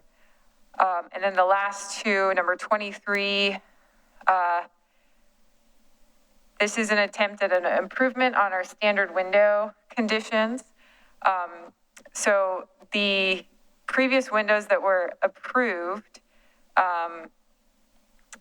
in 2019 were Anderson Fibrex windows. And they've all mostly appeared to be, 1/1 windows. I don't know that those windows can meet this condition of approval. They might be able to. So I'll just explain what we've got here. The windows should include an exterior 2x sill. So that's the portion underneath the window that sticks out. 2x means it has to be 2 inches thick, not a little thin piece, that projects beyond the window casing on all windows. The depth of the upper sashes shall be at least 2 inches from the trim. So that ensures a greater depth and shadow line, which is one of our guidelines. And then in order to make sure we can have a chance to review that, the applicant shall submit the window product details along with a section view that shows those measurements to staff for verification prior to window installation. So we're just attempting to be very clear and have no kind of confusion about what this condition means.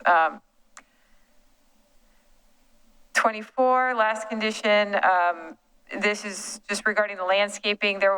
We didn't really get a landscaping plan, but we got a rendering that showed a lot of different plants and species, and it's not clear what all those were. And so this is a condition that requires a landscaping plan be submitted to staff so that we can verify that the landscaping plan includes the native planting mixture, including large shrubs and trees that are appropriate. And last line, there is solid hedges or use of rows of arborvitae or similar species shall not be allowed. Welcome to wordsmith that as needed. And I believe that's all I have, and I'm happy to answer any questions.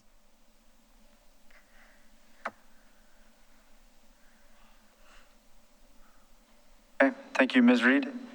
Do any of the board members have any specific questions about the staff report?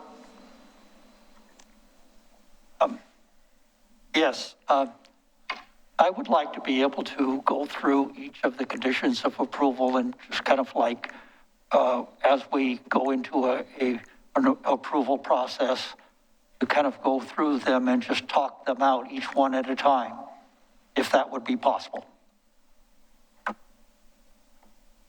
Sure, we can do that during deliberations if that's what you're intending. Okay, very good. I don't have any questions. No. Okay. In that case, we will invite the applicant to the floor. You'll have up to 15 minutes.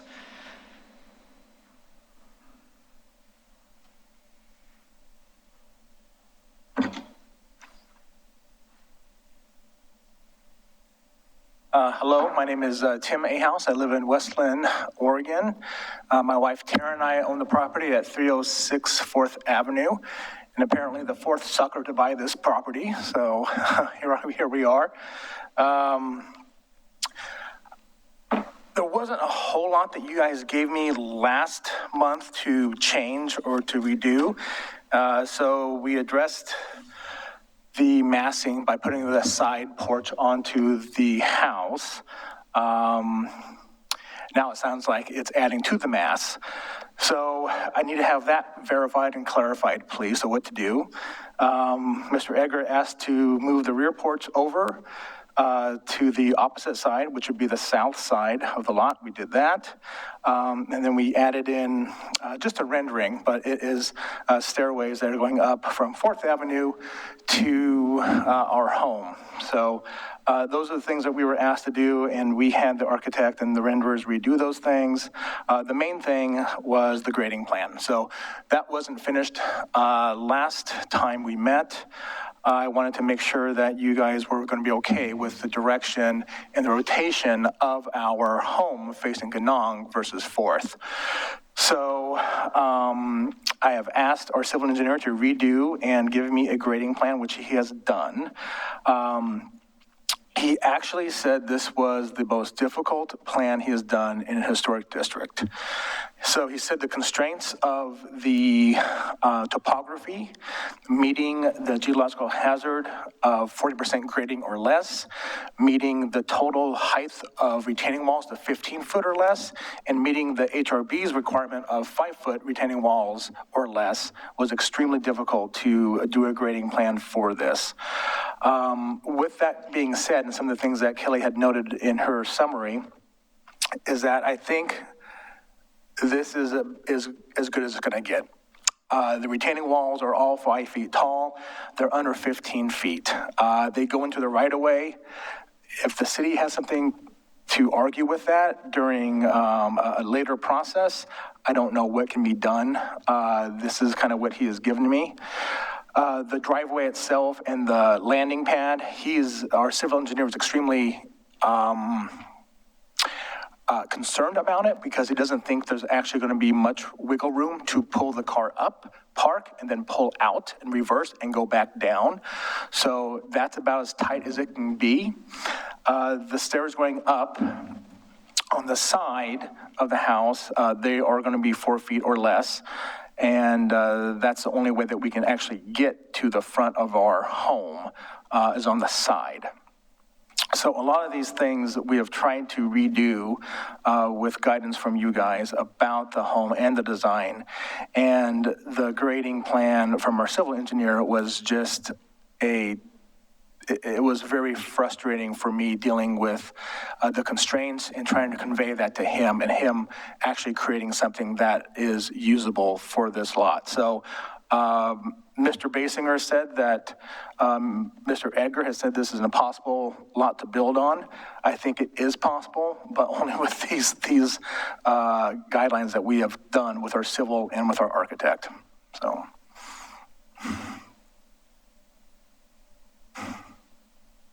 Very good. Any questions for the applicant? No.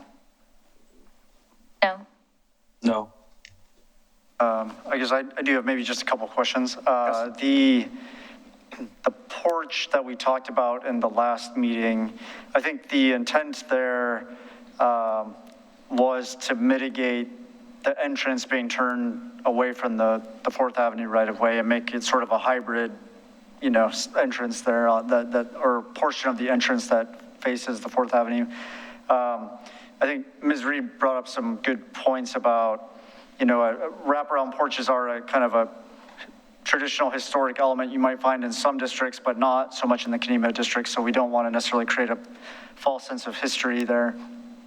Do you have opinions one way or another? Do you like it? Do you not like it? Do you wanted or not wanted? You know, honestly, it's, we're just trying to do what you guys want us to do for a lot of this, to go to the next step in this process. I never thought about having a wraparound porch on that side there.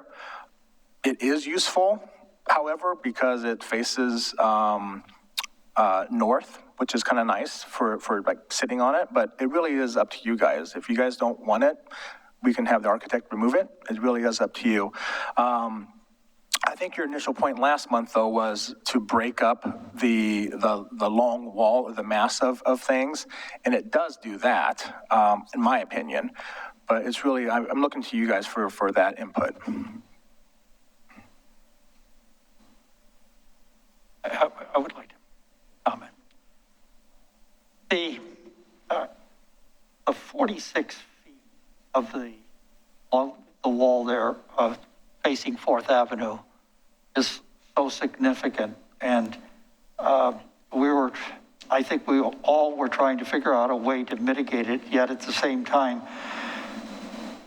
in rereading the staff report from the previous Historic Review Board meeting, we're talking about the other house that was approved adjoining your property on 4th Avenue that's not yet been built. And there was discussion about widening, about making it a little bit wider and maybe to 40 feet from the 46 feet that it was approved. And the previous Historic Review Board did not agree with making it any wider, effectively 3 feet wider than what was approved, if I understand this rule, what was written. I'm just struggling with the fact that a bungalow house, we're losing the kind of the squareness of the design of a bungalow house, where we have a narrow front section facing Ganong and this very long section going back along that everyone will see, and exposes a large dormer in the back that is out of spec, in a sense, with dormers on bungalows. It may have been, and craftsman houses are not an approved design for the Kenema Historic District. And so I'm just struggling along the line. I agree with the garage underneath. I think that that's probably the most practical way. I think you have taken steps to try to mitigate the wall or the length of the house a little bit and try to reduce the height. And I think those were all moves in the right direction. But yet at the same time, we're still out there at 46 feet. And it's kind of like, if I understood a little bit of, it's kind of like, I felt like that if there was a way that the porch could have been restored to the 4th Avenue side, it would have changed the view in a sense. My hope was that there would be some way that we could come up with a plan with you that would move to approval, but would make the house, make that very, very long wall, which exceeds virtually any understanding of what a bungalow might have, and come up with something that would effectively give you a buildable plan. And so I'm still struggling with that length of that house, of your proposed house on what is visible from 4th Avenue. And I'm hoping that there would be some way that we could all be working together to try to figure out some way. If we in the past said 40 feet was too much, how could we be proving 46 feet. And, you know, it's kind of like we have to have some degree of consistency in this. And I'm trying to come up with how to be consistent and move you to an approval of something.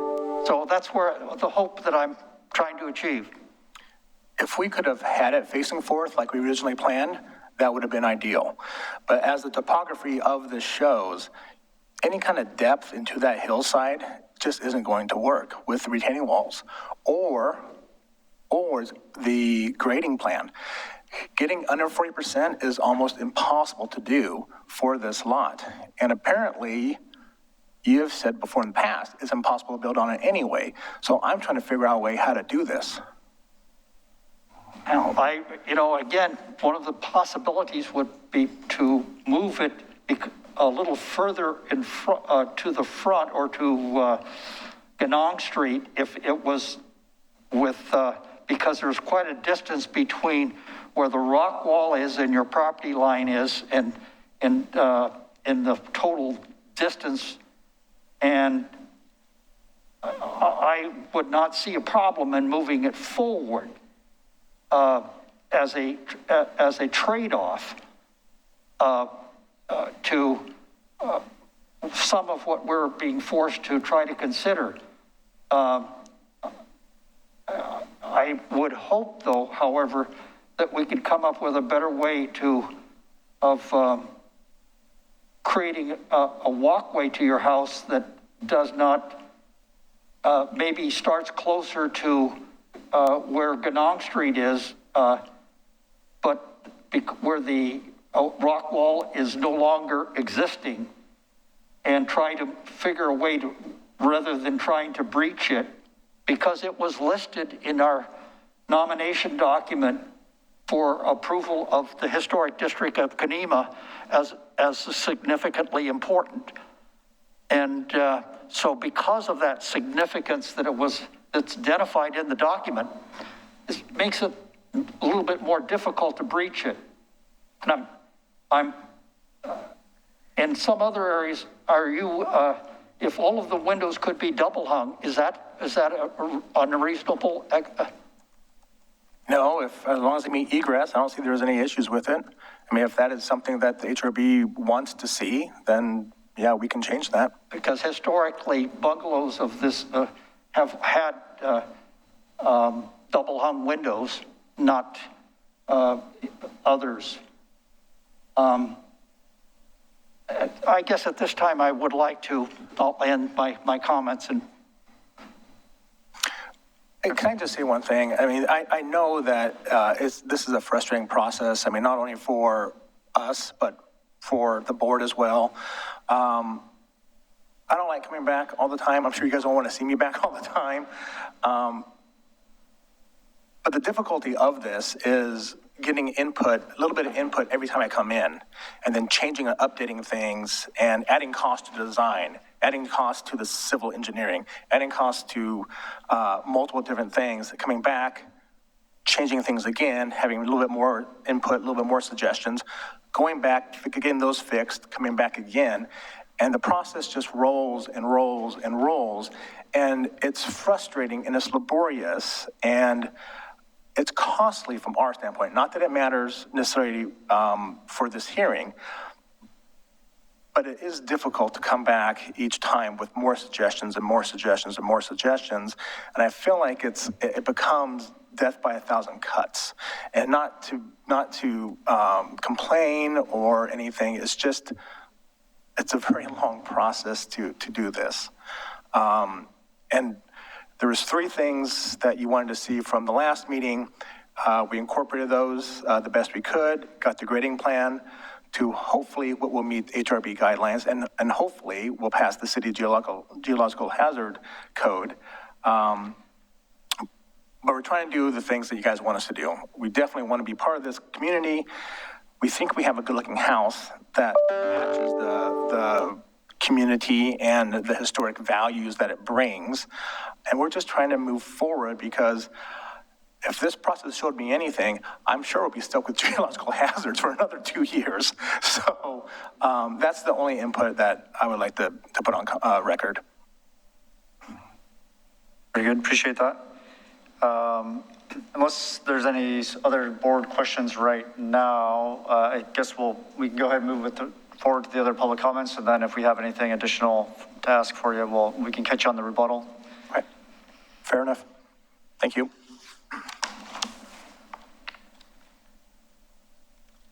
Okay, we'll move into the other public comments. Again, a reminder, we'll have 5 minutes for organizations and 3 minutes for individuals. The first comment card we have is from Ron Beislein.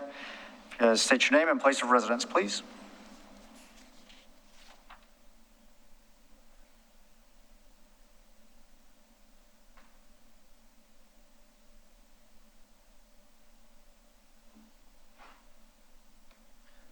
Thank you. Ron Beislein, liaison for the Canadian Neighborhood Association Steering Committee for Land Development. You received a letter from the Neighborhood Association approving the current home design after your guys' comments last time. So the neighborhood agrees the home is acceptable to your guidelines and requests from last time, and we'd like to see that project move forward. That's my comment from the Neighborhood Association meeting. Now I'd like to make my personal comment. I am concerned. I built 2 homes in Kenema. I've gone through the process. I know how much time it takes, how much money it costs. But when an individual comes to a board meeting, gets suggestions, puts it down, doesn't get other comments from the city or other people, and comes with a new list, this total, I think, is unacceptable. That house on a corner lot, so it depends on which way it faces, doesn't matter. The one that built across the street, what's the guidelines gonna be on that one? Where's the front of it? Where's the side of it?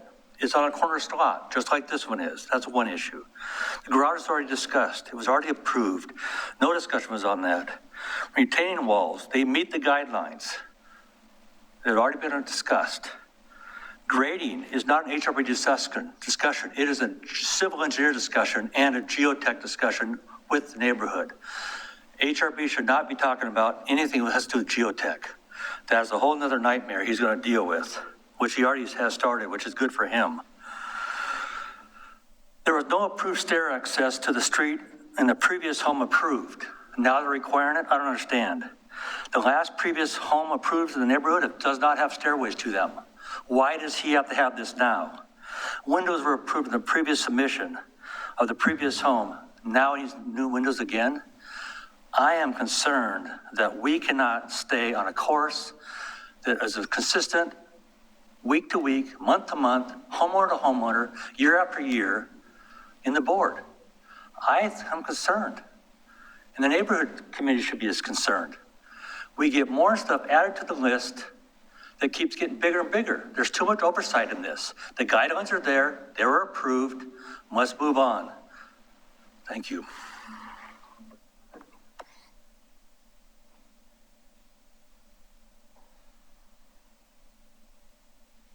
Okay, thank you, Ron. Next comment card is from Ken Basinger.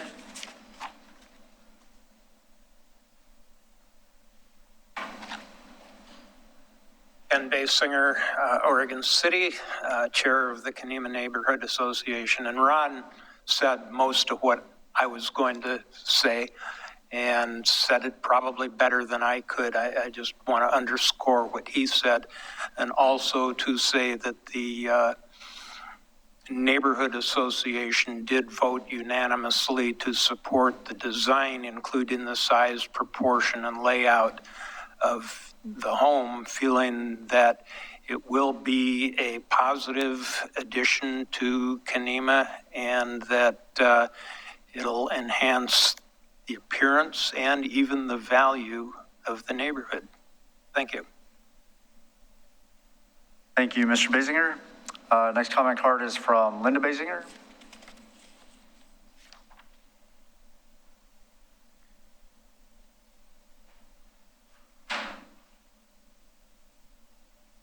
I'm Linda Basinger, and I live in Kenema. This is regarding the single dwelling in Kenema at 306 4th Avenue. This is tax lot ID 00853936. This was sold by Paul Egger March 17th, 2004 for $60,000 to Wilson Homes, sold as a sloped, treed lot for a single-family residence. The same lot was sold for $48,000 by Wilson Homes on 11/9/2013 to David Kimple. David and Melissa Kimple were granted approval from HRB to build a home on the lot. By the time the approval was granted, they made the decision not to build next to a neighbor that had been so unwelcoming. The Kimples sold the lot for $55,000.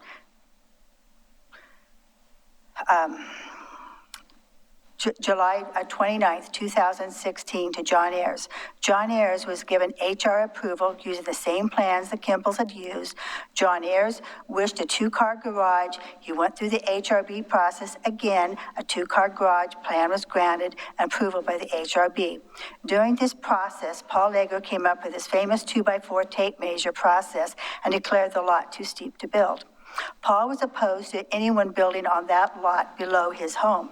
The Ayers had the HRB approval to build the home with a two-car garage, but no longer wished to build their dream home in Kenema. John Ayers sold the property and house plans on December 28, 2018 for $80,000 to Tim Ahaz. And here we are again tonight, same place. Same thing. And the same thing, we come in, they ask for a clarification, it doesn't get gone, dribbles, and people get so frustrated by the process that they move away. I urge you to join the Kenema Neighborhood Association and approving this plan and give the conditions of any other approval to be made by the staff. Thank you. Let's move on with this project. Okay, thank you, Mrs. Basinger. Final comment card is from Karen Blaha.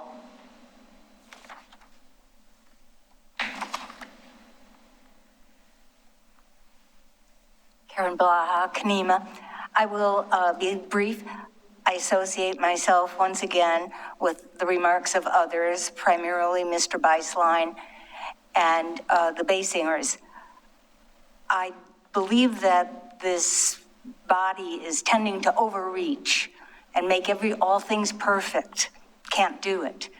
Meanwhile, the city housing study shows we have a deficit of buildable property now and going forward. This body has a role in that. I suggest that you stay in your lane. Concerning the 90-degree turn of the retaining walls, I don't think it's up to this body to decide that, so let's move on. Unless they're planning on improving Ganong, and pushing it right through up near Mr. Edgar's property, or maybe right through it, I'm not sure. I don't know why the city wouldn't grant that. I would hope that they would. The incursion of building on city right-of-way is rampant throughout the city. So I would, as Mrs. Basinger said, I would hope that this applicant's proposal tonight would be approved and they can move on and start spending their money in other areas of the city and hopefully at some point end up with a beautiful home, because they're great people and would love to have them in our neighborhood. Thank you. Thank you, Ms. Blaha. We'll go ahead and invite the applicant if you had any rebuttal to any of that testimony. Okay. And then finally, before we close the public record, do any of the board members have any final questions for the applicant? No. No. No. And I do not either. So in that case, we'll go ahead and close the public record for further comment and move into board deliberations.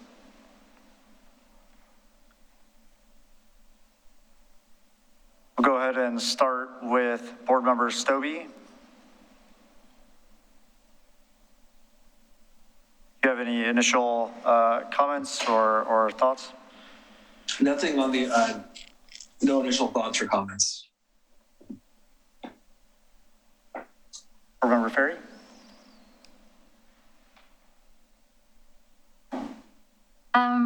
You know,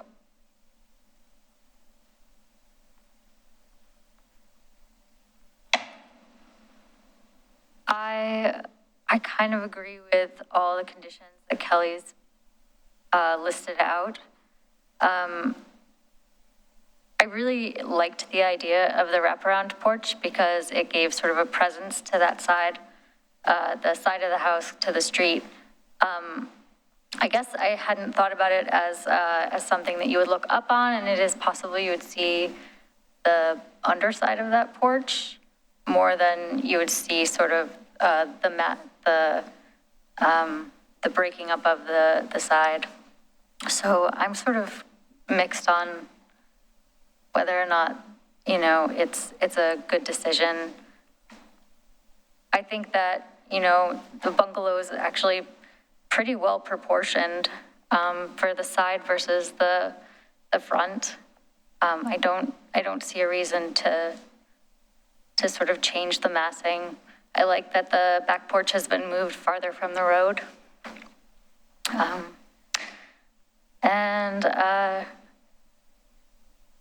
Yeah, as far as the retaining walls, I don't think that they're that intrusive or obtrusive, I guess.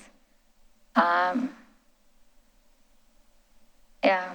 and I think it seems like it's a really hard site to build on, and, you know, if that's what they've come up with, then that makes sense as a solution.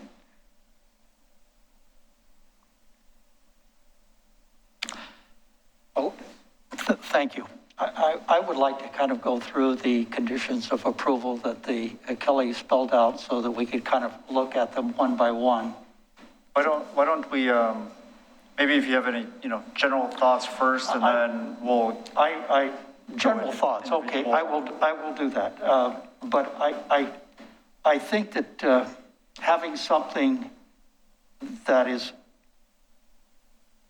50 feet or 52, whatever it might be, 46 feet of building and then the porch is along 4th Avenue, exceeds anything that ever a bungalow in Kenema. And we're not comparing bungalows in every place around the city.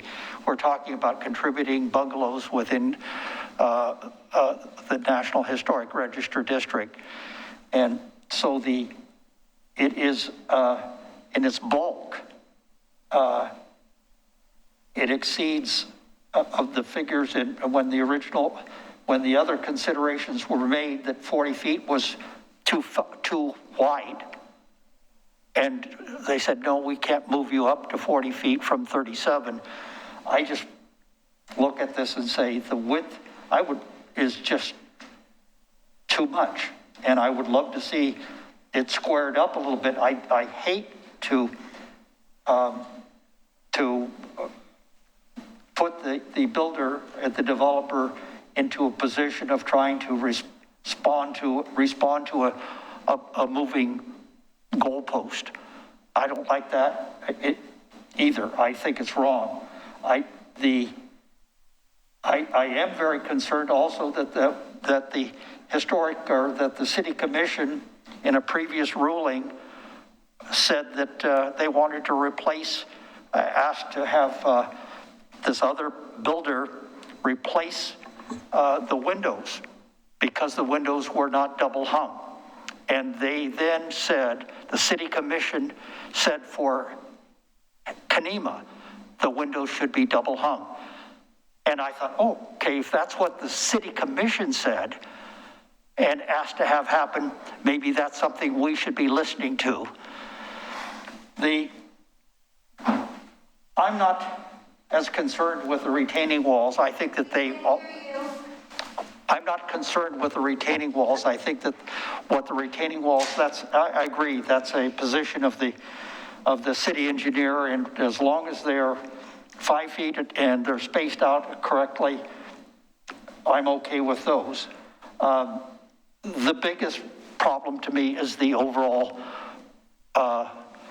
bulk along 4th Avenue that's seen, and the big dorm that's on the back. And if this was twisted around where it was not visible, back, in a sense, back to what was originally approved, and with some modifications where it just square it. I could say move the width of it more, but historically bungalows are not big, long, rectangular buildings.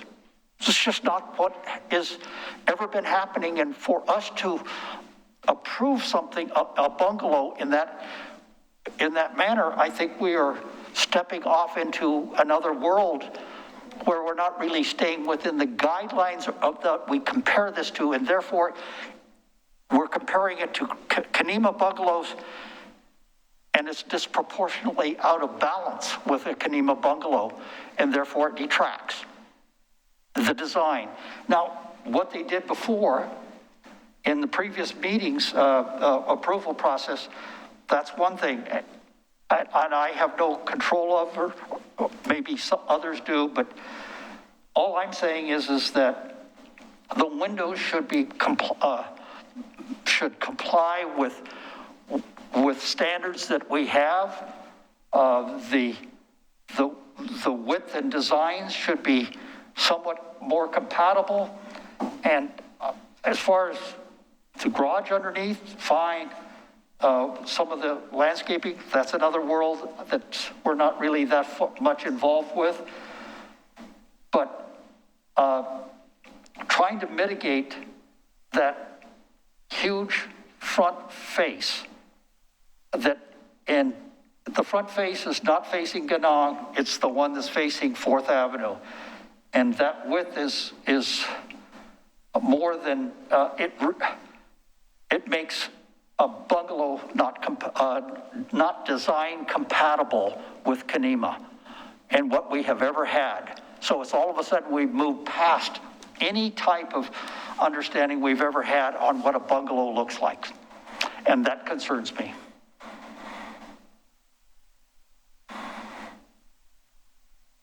Thanks, Board Member Edgar. I guess before we get into the specific conditions of approval, we've closed the public record for comments, so can only take procedural questions at this time. Sorry. Sorry, I couldn't catch that.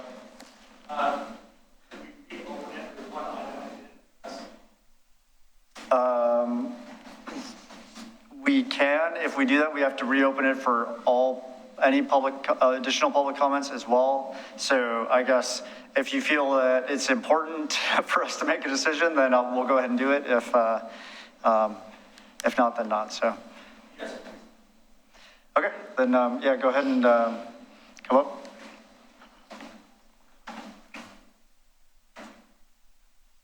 Tim Ahouse, we're the owners of 306 4th Avenue that's being questioned. I'm sorry to have to reopen this. I wasn't exactly sure of the process here.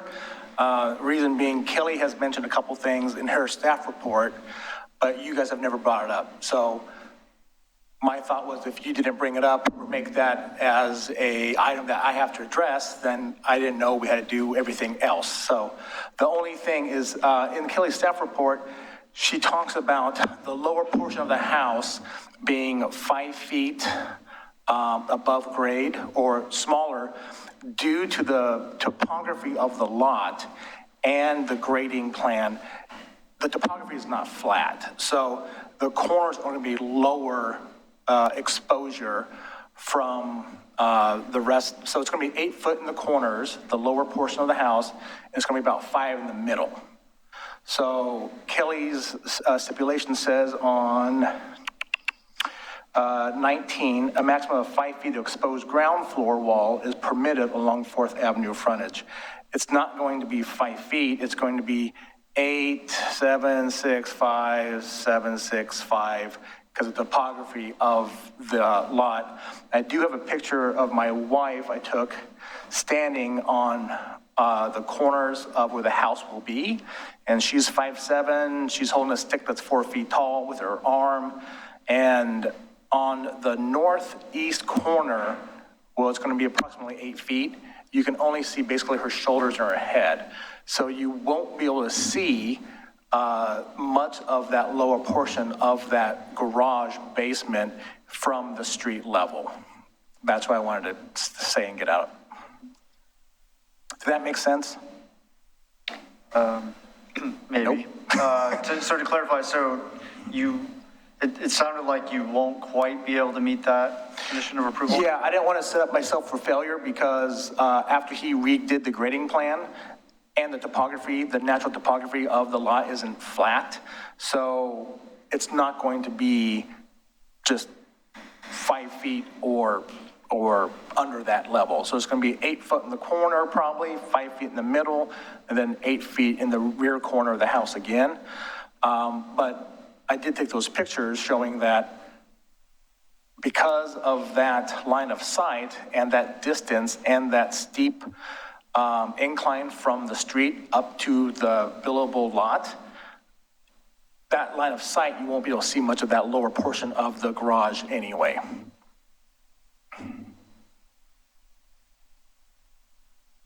I do have that picture of my wife holding that stick too, if you want to see it.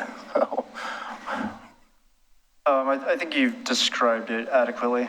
So do you have a proposed replacement for that condition, how you would like it worded, that would work for you think? Well, because the natural topography is not flat and we've got this grading plan that's probably not going to change,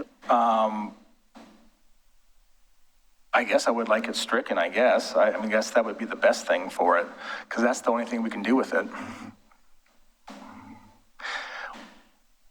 Digging it lower into the hillside raises the retaining wall height. So that's why he couldn't do anything else with that. So. Okay, so if we were to, I imagine we would like to keep something in there, but if we were to raise that to 8 feet? That would be fine, absolutely. We'll say at no point to exceed 8 feet maybe? Yep, that sounds great, thank you. And thank you again for reopening that, I appreciate it. All right, thank you.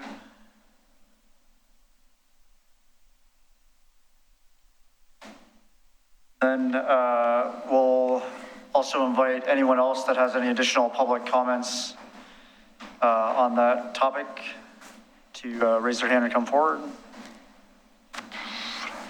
Okay, hearing none, we will reclose the public record and move back into deliberations.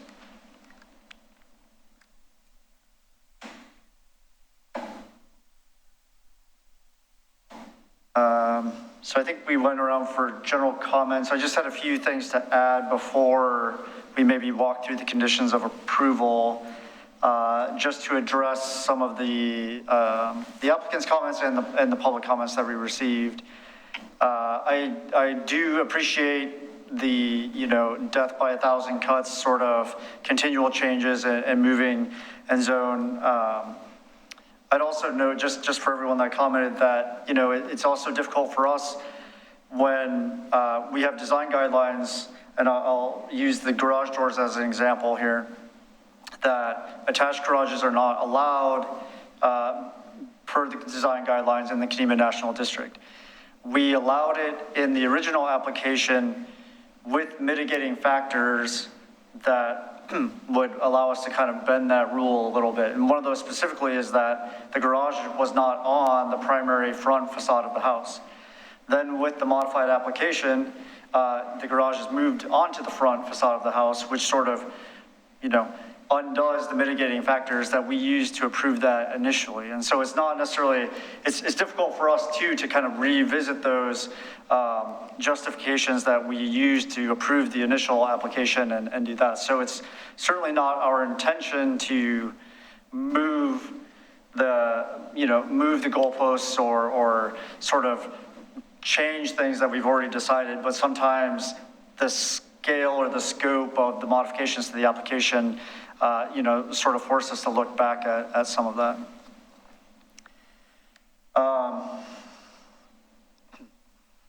Just some other specific comments. I do like the pathway, and I think that does a good job of meeting the design guideline for pedestrian access. So I do appreciate that. I went back to look at the rock wall specifically to consider whether, modifications to that wall it would be better to try to keep it in its current state, or whether to, put in a stair step access through that wall. What I noted was that wall, it appeared to already have at least one cut in it that maybe it actually looked almost like it was previously a staircase or steps that went through that wall. There was a section that I kind of wish I had taken a detailed photo, but perhaps about 4 feet wide, that's sort of missing from the wall right now, where it's sort of just eroded dirt through there right at the moment. I also kind of noted that this wall is a dry stacked wall, so it's not been mortared into place in a kind of very specific configuration or finished very finely, where it's been that way for a long time, just between erosion and the vegetation and the loose stacking of the rocks. It's sort of an organic wall that I think has changed form a little bit over time. So given that, my inclination is that it's okay to make adjustments to the wall so long as the general character of the wall stays. And I think my recommendation would be that, if possible, to align that step access to that portion of the wall that's sort of missing already, but potentially, if it needs a little bit of other TLC, I think we can allow that, would be my recommendation, so long as the general character of it being basalt rock of the similar size and, height and placement kind of stays the same. And I would think, just as you sort of, right now portions of it are sort of overgrown with ivy and other vegetation, that likely you end up cleaning that up a little bit anyway and might need to, do a little work on that. So that would be my recommendation for that. Speaking to the windows, I think my opinion is that the window types, placements, and sizing are all appropriate for a bungalow style structure. I hear Mr. Egger's comments about the window types, but those were for vernacular applications, so I think are a little bit different than this. I think going back to the wraparound porch,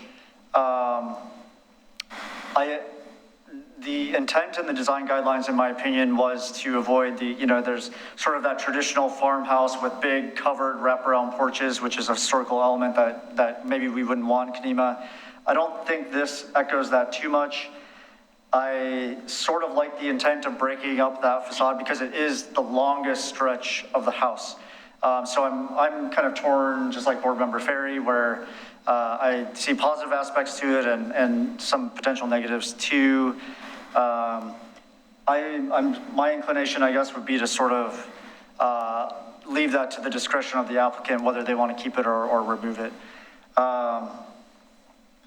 And then finally, I guess I spoke to that. The biggest concern, I think, is the length of the structure along the 4th Avenue facade. So it is significantly larger than what the historical structures would be in the district. And as it, turned horizontal, it definitely, made that more notable. However, I think, given sort of current contemporary standards for the size of structures, what we've approved with other homes that are infill, the design, the constraints around the topography, and just the difficulty of the lot in general, I think it's pretty good, and it's about as good as it can get. So I don't necessarily love that aspect of it, but I'm also inclined to prove it as is. With, of course, I think there's the note that it can be reduced in the geotechnical review but not enlarged any further. So those were my general comments. I guess I'll see if any of the other board members have anything to add or discuss. If not, then we can maybe move to the approval or the conditions of approval and walk through those. I still believe that that historically bungalow homes in not just vernacular, bungalow homes that work in the district all had double hung windows.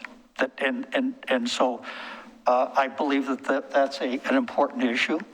And with sill plates and much as what Kelly described as required. So we're part of the way there. Why not go just have them have double hung windows? And it's important to me, and I think it's one of those things that we need to have a discussion on within the Historic Review Board where there was a plan for us to discuss windows and what was appropriate and what was not appropriate. And we should get it to a point where we can discuss this and go through critical thinking on it, because I believe that critical thinking would show that a double hung, in this case, is appropriate. And other designs are not.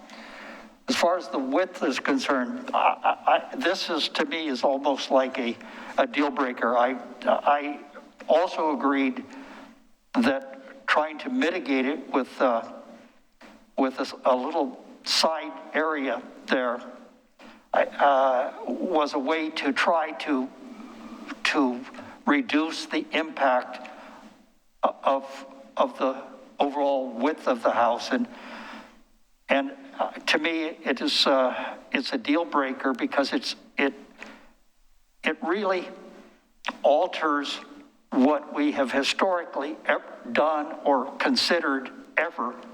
And so, and I would entertain continuing this at no expense. I just think that this is important. I would love to see this person have the ability to develop a house and get it developed, built, and be in compliance. And right now,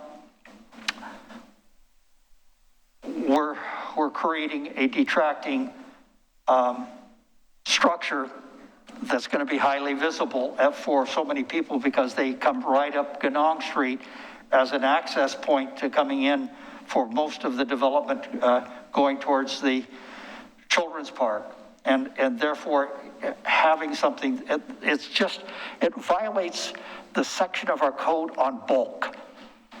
And that's part of our code. And so we're exceeding those limits. And it's something that I think that a lot of the moves of moving the porch back has been an excellent move. And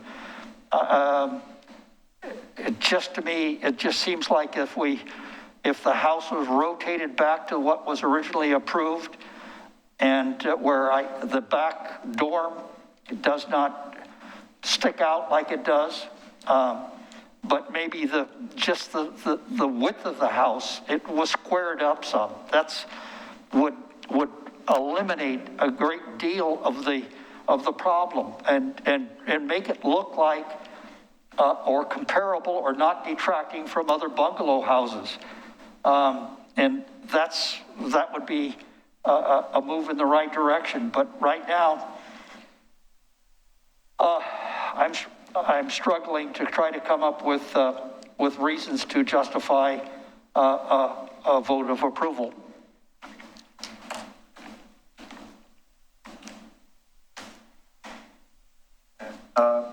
So Paul, so the window issue specifically, so I'm pulled up the design guidelines here for bungalow styles.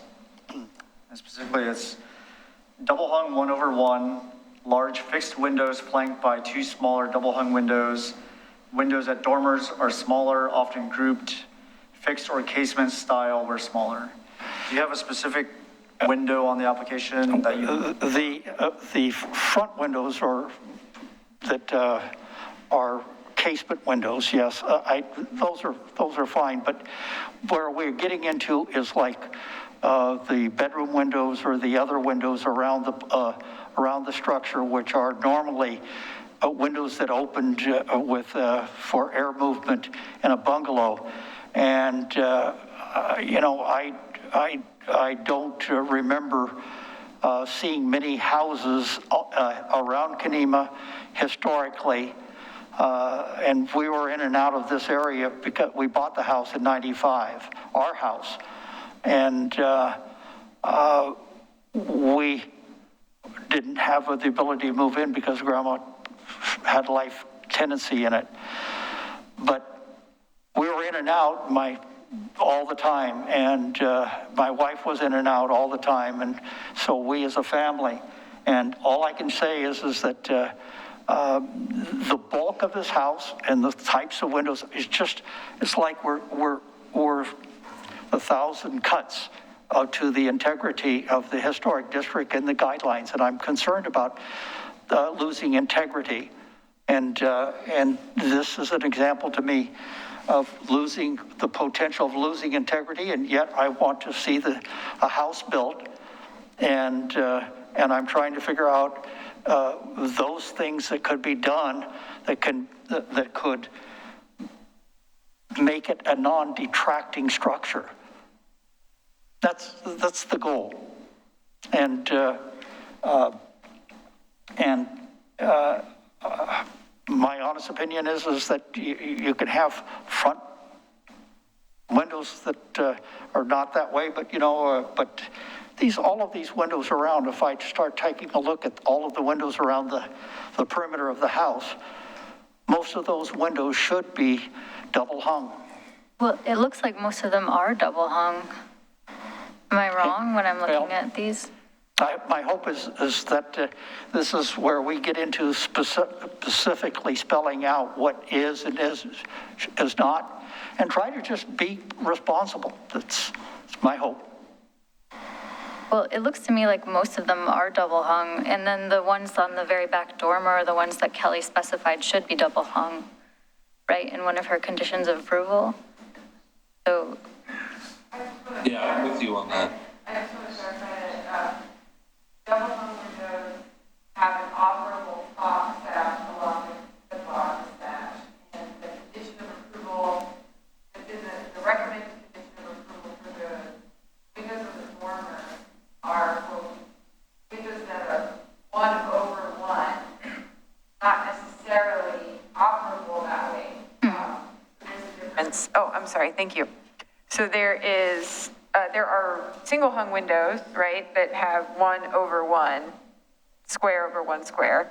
And then there are also casement window products that open like a casement window, but are designed with 1 square over 1 square, simulated divided light. So the way the condition reads is that is acceptable as long as it can meet, have that 1/1 design with the difference in depth. My understanding is that there are products out there that do that.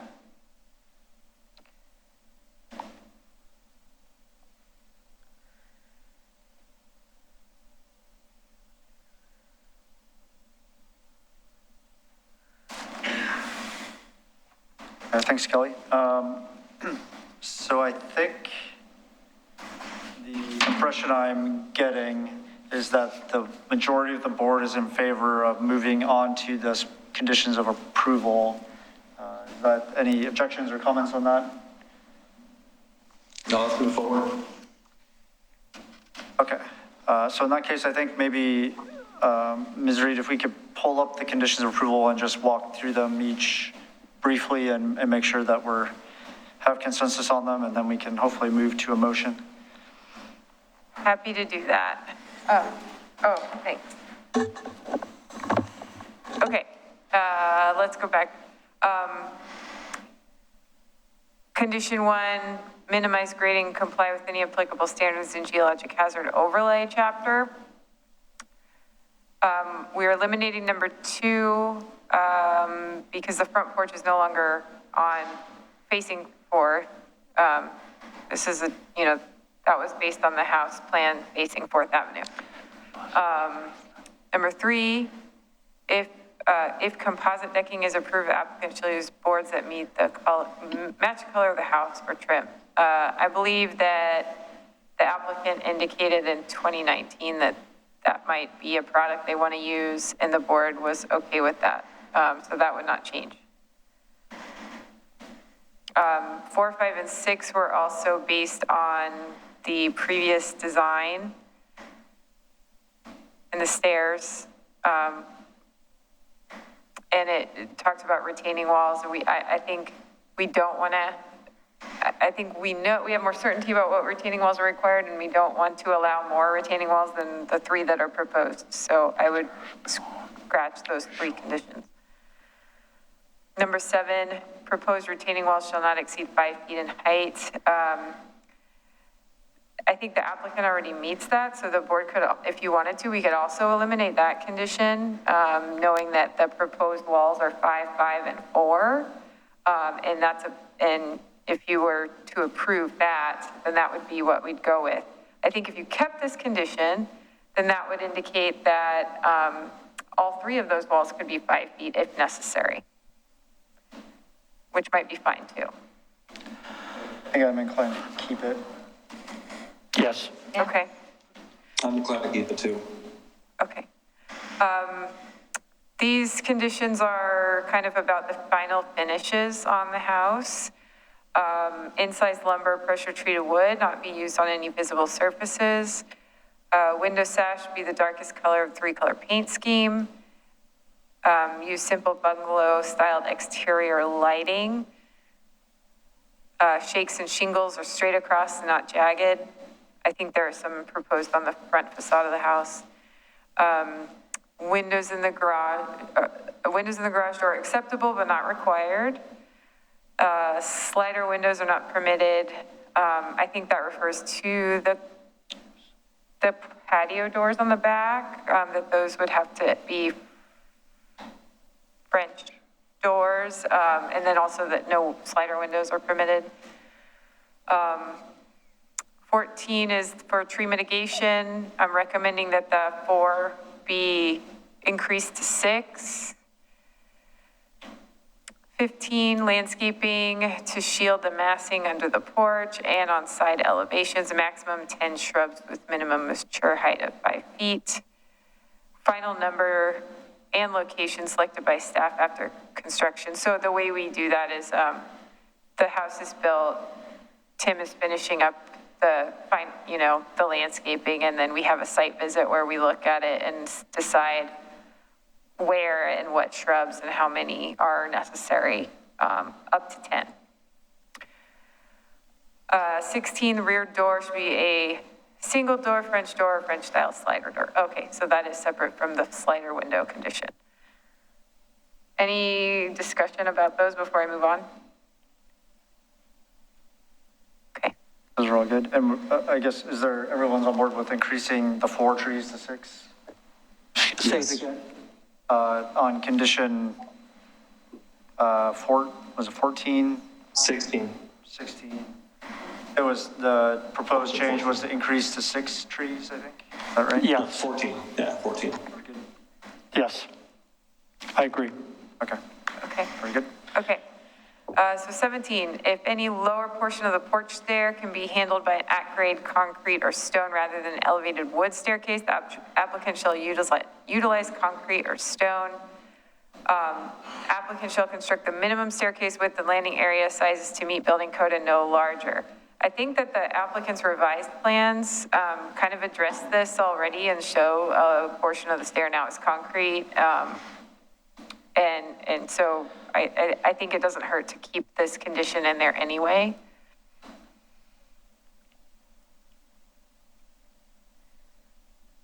Ready to move on to 18? Okay. Applicant shall limit the width of the pedestrian stair to 4 feet or less. The stonework, or finishing shall be differentiated from the old basalt stones in the wall along Fourth Avenue, to allow observers to understand that the staircase is not historic.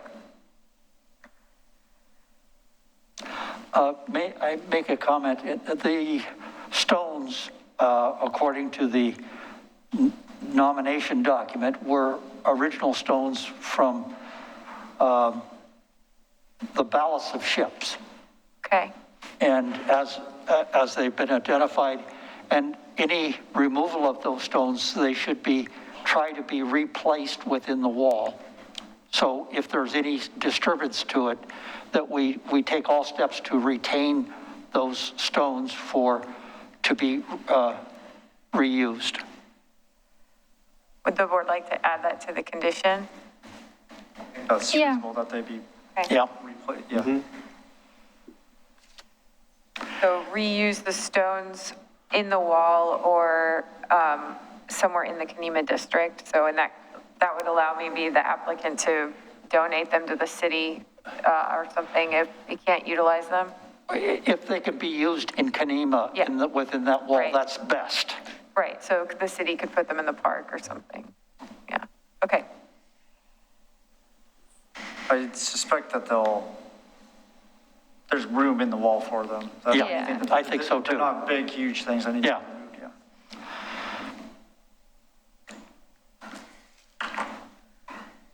Okay, so we can add a sentence that says the applicant shall reuse the stones, any stones that are removed in the wall or in the district. Does that work? I think that sounds good. Okay. 19, a maximum of 5 feet of exposed ground floor wall is permitted along Fourth Avenue frontage. So maybe that the alignment should be with the existing cut if possible. Earlier, you all talked about increasing the 5 to a higher number. I think it was 8. Is that something? Oh, wait, sorry, that's the wrong, sorry, yeah, you're right. I was looking at the wrong thing. Is that something that the board wanted to change in the condition?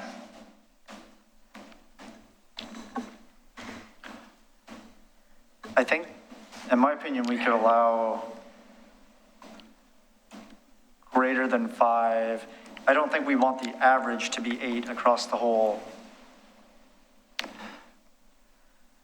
the whole width. But allow for some topographical changes.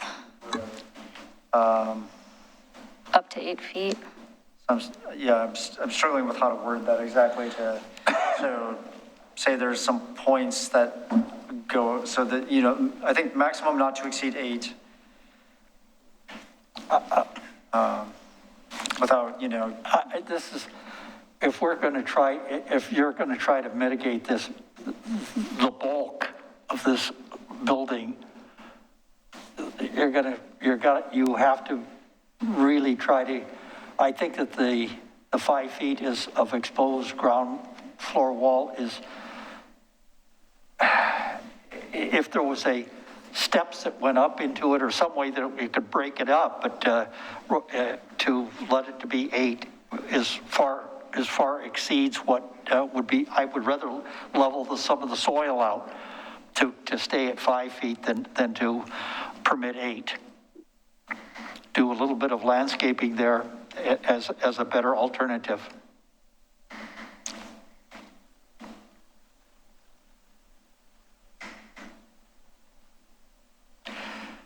We're trying to mitigate this overwhelming bulk and width and trying to make it less of a factor. And it's what they're showing there, like at 4.9, 4 feet 9 inches, there is definitely a step in the right direction. And I just would rather see the porch sitting around on Fourth Avenue and have it kind of shifted or back around and square it up.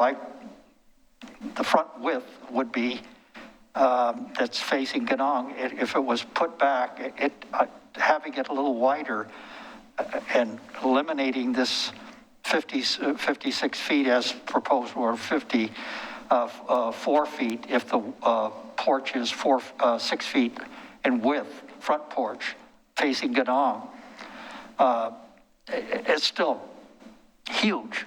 And we're trying, beyond the scope of what we have historically had for compatible or comparable houses, bungalow houses in Kanema. And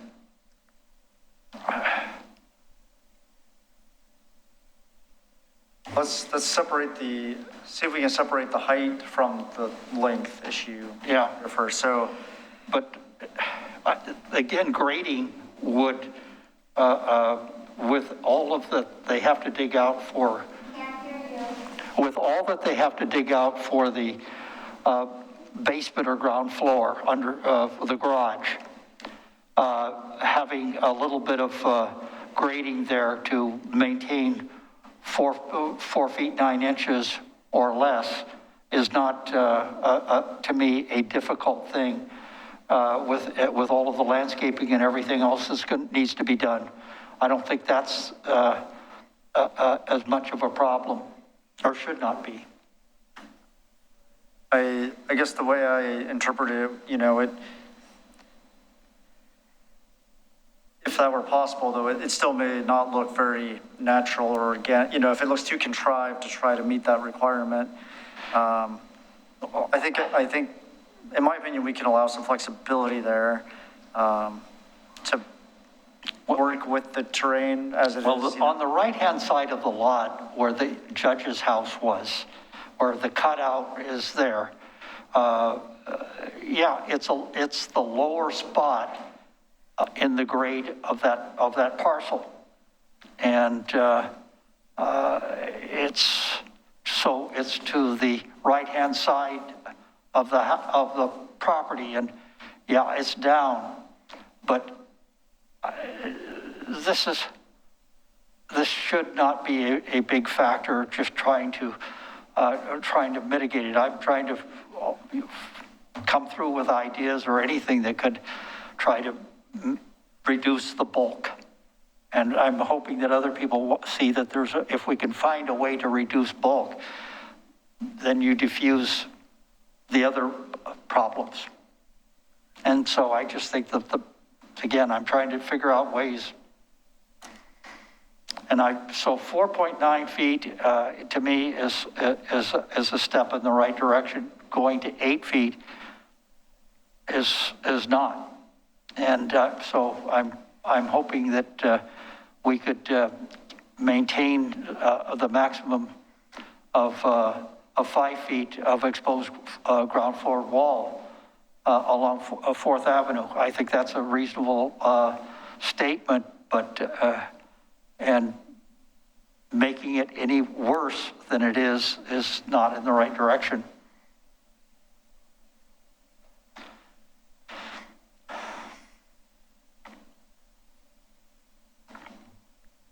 What if, I don't want to make it too complicated here, but what if we were to say that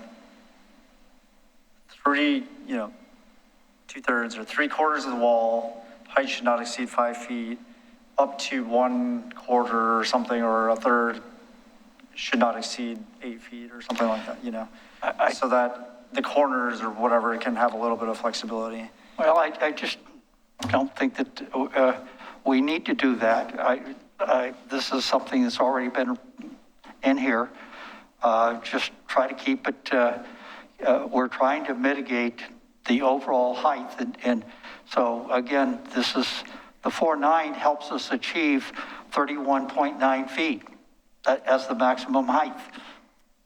And so we also have a height problem, and we're trying to mitigate it. And so this was steps to try to do that. And anyway, my opinion that the 5 feet is, as recommended as a condition of approval, is is in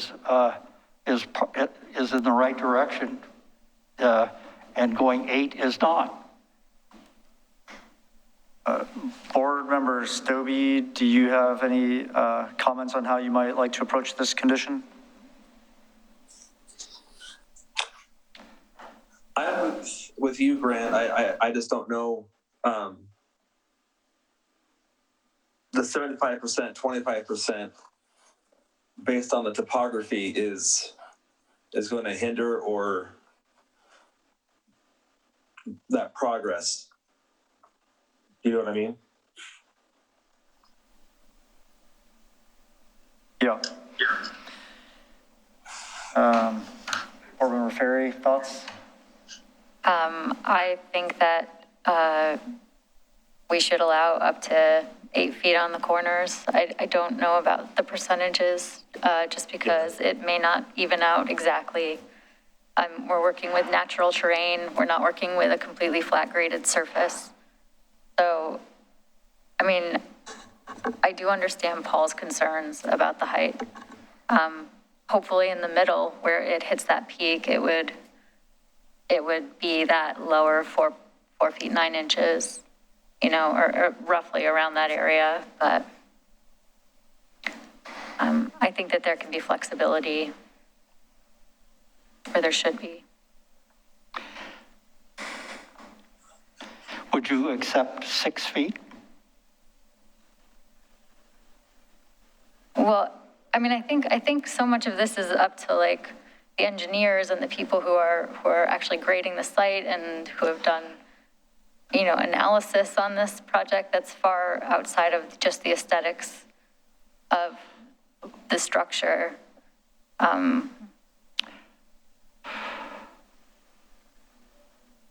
Struggling with how to. I may offer a suggestion.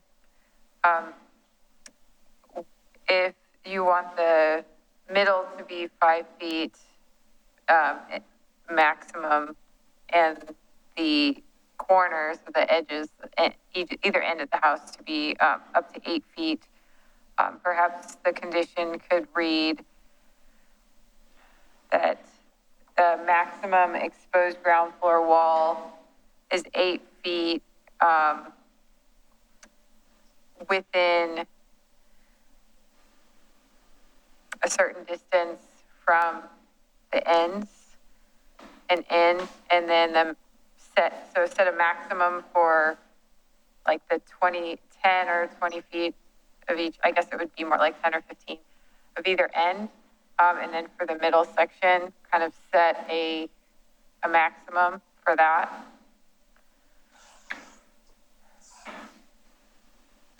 One of the things we're trying to do is not make this look like a 3-story building because there's not a 3-story bungalow.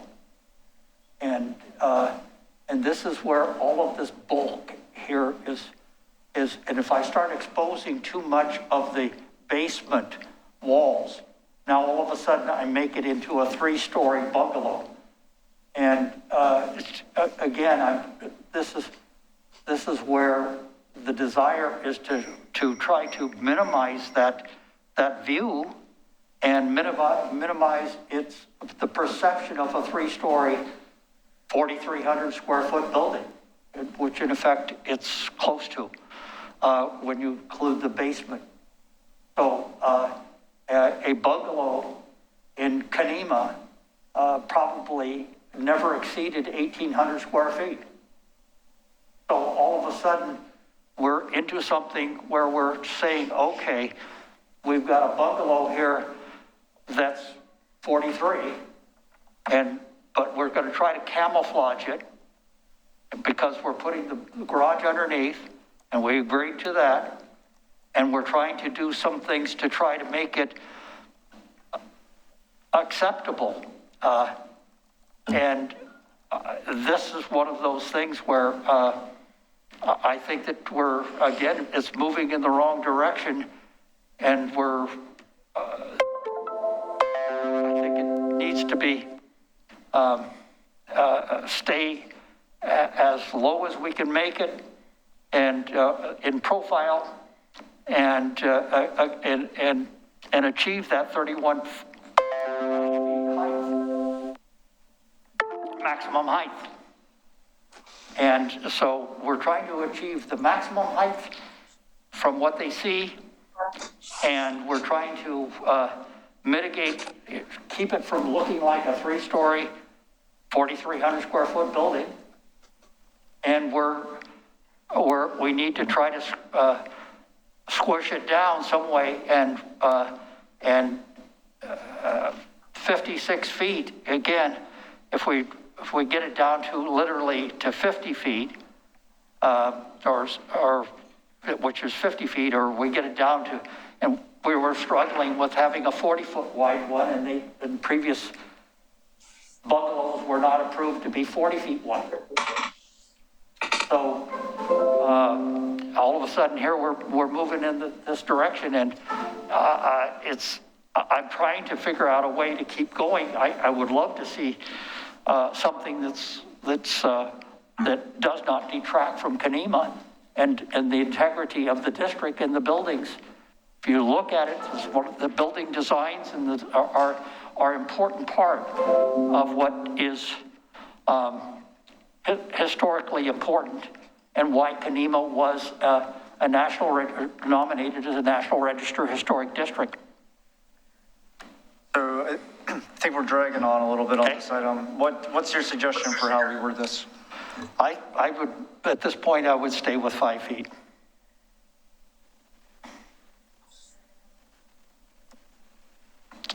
As written. Yes, I think my suggestion would be to use something like Ms. Reed's proposal, which would say the 12 feet or something from the corners may not exceed 8 feet, and the remainder not to exceed 5 feet or something like that. I can support that. I think it's a big ask to make the terrain level. I agree. 12 feet is, bring it into 8 feet or something like that. But 12 feet is exceeding kind of the norm of saying, okay, now all of a sudden I'm taking 24 feet out of the 46 feet. I would be better off to say that it never exceeded 70% or 70% of the wall's face would be not to exceed, or would be 5 feet, and have some limit. But I think that the limit should only be 6 feet at the most. We're trying to make sure that this is not appearing like a 3-story, 4,300 square foot building, bungalow. And we need to do that. And it's just too much latitude.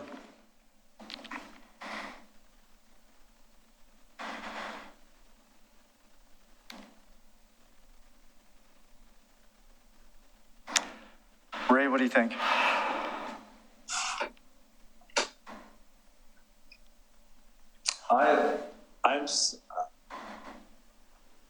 I agree. I mean, I get what Paul's saying. I still believe there needs to be some flexibility, as in Ms. Reed's suggestion. I don't think a 6 feet is sufficient flexibility given the natural terrain, the topography of that parcel. I would go with Ms. Reed's. I would support that. Sorry, I didn't catch that last part. What's your? I would support Ms. Reed's recommendation on that. Yeah, he'd support Ms. Reed's recommendation as far as the condition. At 8 feet? Is that what I? What did you say again? So I think I just heard you throw out the 12. So a revised condition could set a maximum of 8 feet of exposed ground floor height within the the first 12 feet of either end of the building.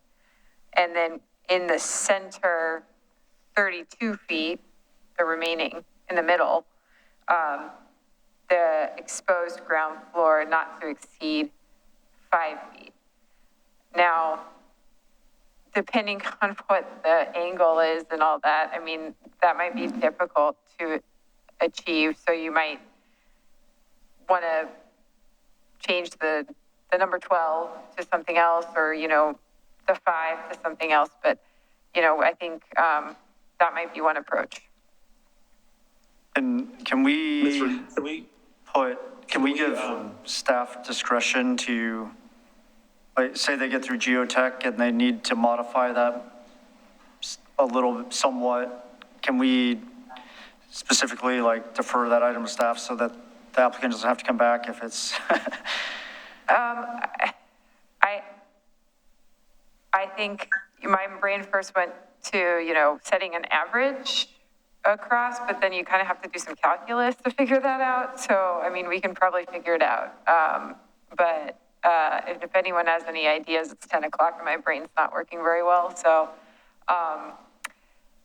but I think setting an average would kind of maybe help us have a little bit more flexibility.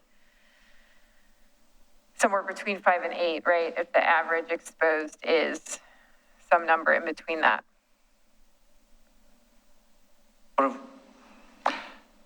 This is where when she originally talked about it, was taking a percentage. So we get into there, so we're not getting fixed on both ends, but we're trying to come up with a percentage saying that the 70% of the exposed wall is 5 feet of that facing 4th Avenue. And try to just, again, I'm just trying to mitigate the bulk. I get it. So what if we were to say the average shouldn't exceed 6 feet with no portion to exceed 8 feet? So that would give them the ability to, you know, for effectively. Now we're pushing up the height. We're exposing it, and so now if I add another foot, now it's going to be 32 feet 9 inches height. And we're trying to squash down a bungalow is never, by design, is not that way. And again, we're just trying to do it. My hope would be that we don't make the height of the building look that much higher, or exceed height limits of design. Grant, is our, I think the flexibility is going to be on the corners going in that first 12 feet. Is that right? Is that where we're trying to find the most flexibility? That's the way I interpret it from my notes. And wanted it to be more rigid, maybe in the middle 24. So if we find that middle 24 feet, let's say, exceeds a plus 3 inches or plus 4 inches, above, you know, if it goes 5 feet forward, then that would have to come back to the board. But if we can give Kelly the flexibility to say, okay, it's 5 feet 1, that's within the board's condition of approval, it's good to go. Something like that. Is that workable?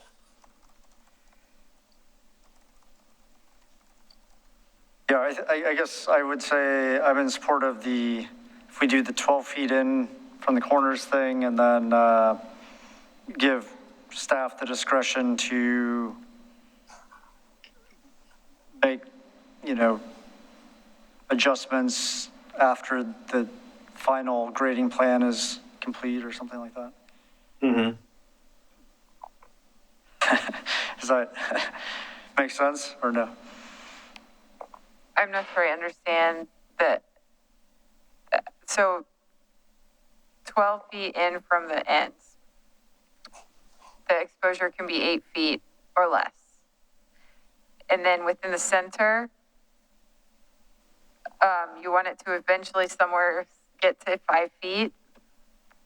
I'm not sure how quickly it needs to get up to 5 feet or if it just needs to peak at 5 at some point, you know what I mean? I kind of feel like the answer is just to say 8 feet at the corners, sort of the 4.4 feet, 9 inches in the middle, and then have it naturally work its way out. I don't know how to like.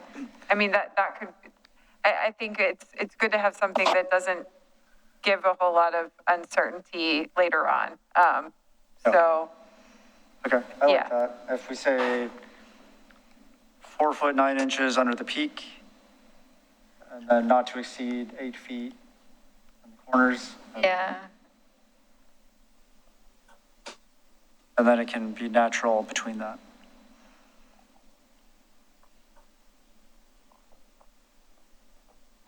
Chair of Life, I don't mean to interrupt.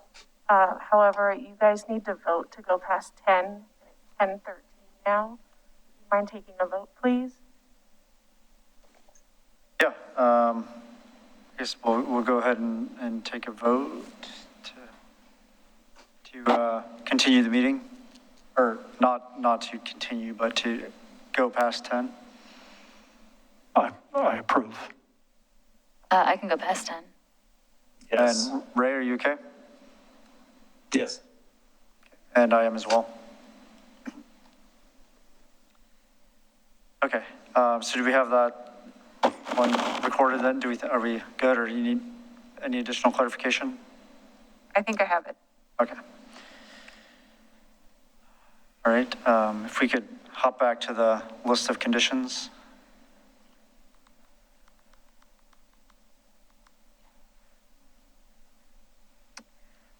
So we're at number 20. If retaining walls in the Ganong Street right-of-way are not approved, the applicant may adjust the site plan as needed to accommodate the retaining walls on private property. Adjustments that would be acceptable include reducing the depth of the home, porch, or the rear porch, adjusting the location or width of the driveway, or reducing the size of the driveway pad. I understand the applicant doesn't want to do any of that. I think this condition is in there just to allow that flexibility if that does occur. And I think I do want to clarify also that the retaining walls in the right of way are something that the board, I think if you're approving this plan, then you're indicating that that's okay and that the board thinks that's appropriate. The final decision maker on that is the city commission, not the historic review board. Fine with that. I think leaving it in leaves some flexibility, so. Yes. Mm-hmm. Okay, 21, applicant shall eliminate the wraparound porch from the 4th Avenue elevation.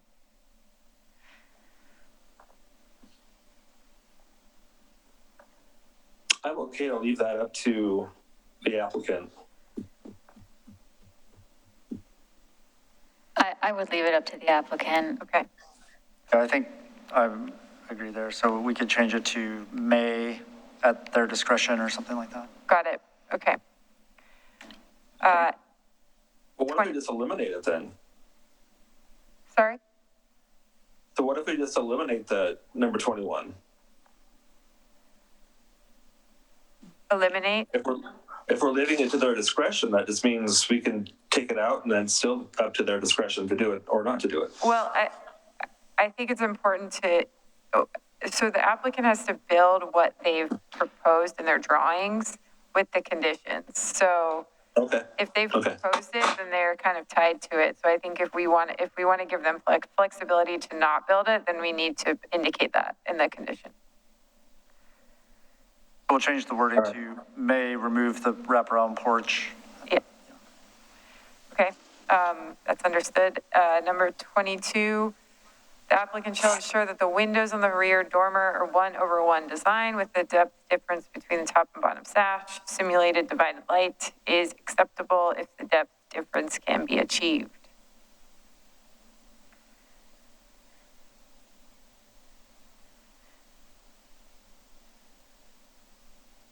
I'm good with that. Paul, do you have anything that you think should be added or, amended on that condition? If we're trying to simulate a divided light or a double hung window, why not do a double hung rather than simulate? And it's not like it's a rocket science. And in this case, it's just one of those things where we're trying to, and after the city commissioners voted to require that in another hearing, in an appeal, they ruled to have the windows double hung as a condition of approval for making it compatible. So that's all I'm saying is that I take their direction in that case, and that they asked, and so it's something that could be done, and I don't know that it should be a big deal.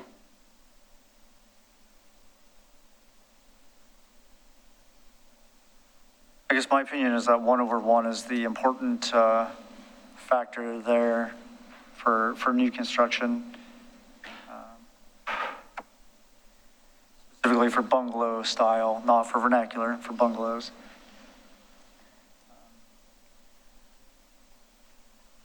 Ray or Sabrina, do you have? I don't know. I think that as long as it has the appearance of the 1/1 lights,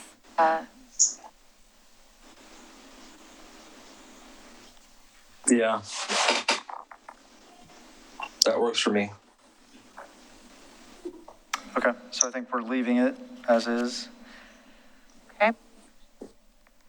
Number 23, in order to achieve depth and shadow line of wood windows, the applicant shall include an exterior 2x sill that projects beyond the window casing on all windows. Depth of the upper sashes should be at least 2 inches from the trim. Applicant shall submit the window product details along with section view to staff for verification that this condition is met prior to window installation. Applicant was approved to use Anderson Fibrex material windows through HR 1904. If these windows cannot meet the condition of approval, other products may be utilized as long as they're not final.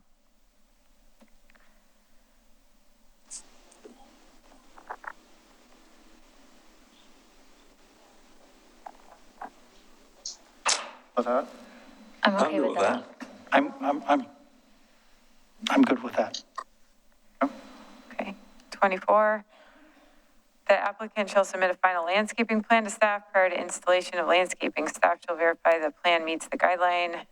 Kenema South of 3rd, native planting mixture, large shrubs and trees are appropriate for any yard, houses to maintain a sense of privacy to each other. Minimize removal of trees over 6 inches in diameter by adjusting the house siding. Limit tree cutting outside of the house footprint. Replant to preserve tree canopy. Solid hedges or use of rows of arborvitae or similar species shall not be allowed.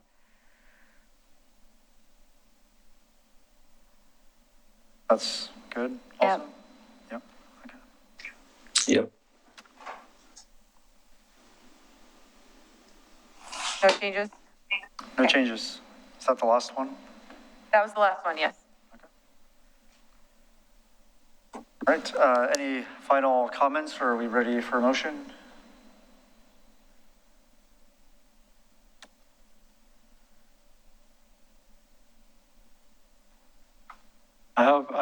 My final thing, I would rather have the hearing continued until we, because I don't want to vote to not approve. I would rather see some way to mitigate that, make the house look more like a bungalow. And the overall length of the house along 4th Avenue exceeds any norm for a bungalow, and we're exposing too much of the basement, and we're making it look like a 3-story. And the rear dorm back there, and I know it's important for creating the bulk in the bedrooms in the upstairs, but you ever look at a bungalow, you're never going to see a bungalow with with a dormer clear across the back like that, that was historically that way. You know, there's been modifications to most of the buildings in Kenema over the years, and some of it's pretty pathetic. But we've never approved types of a dorm across there that big. We've never approved anything with that length, not that I ever have known of. I think, Paul, I think the rest of us are ready probably to approve. So unless maybe you have any specific additional conditions you would like us to consider, I think we're probably ready to move forward. Okay.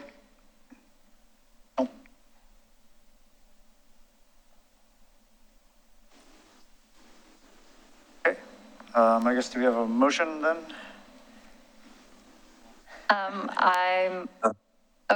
Ray, were you going to do it?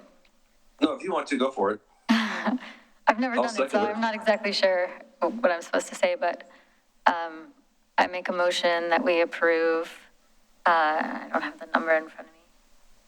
With the amended conditions of approval. With the amended conditions of approval, application number, apologies. HR 2118. HR 2118. And I'll second that.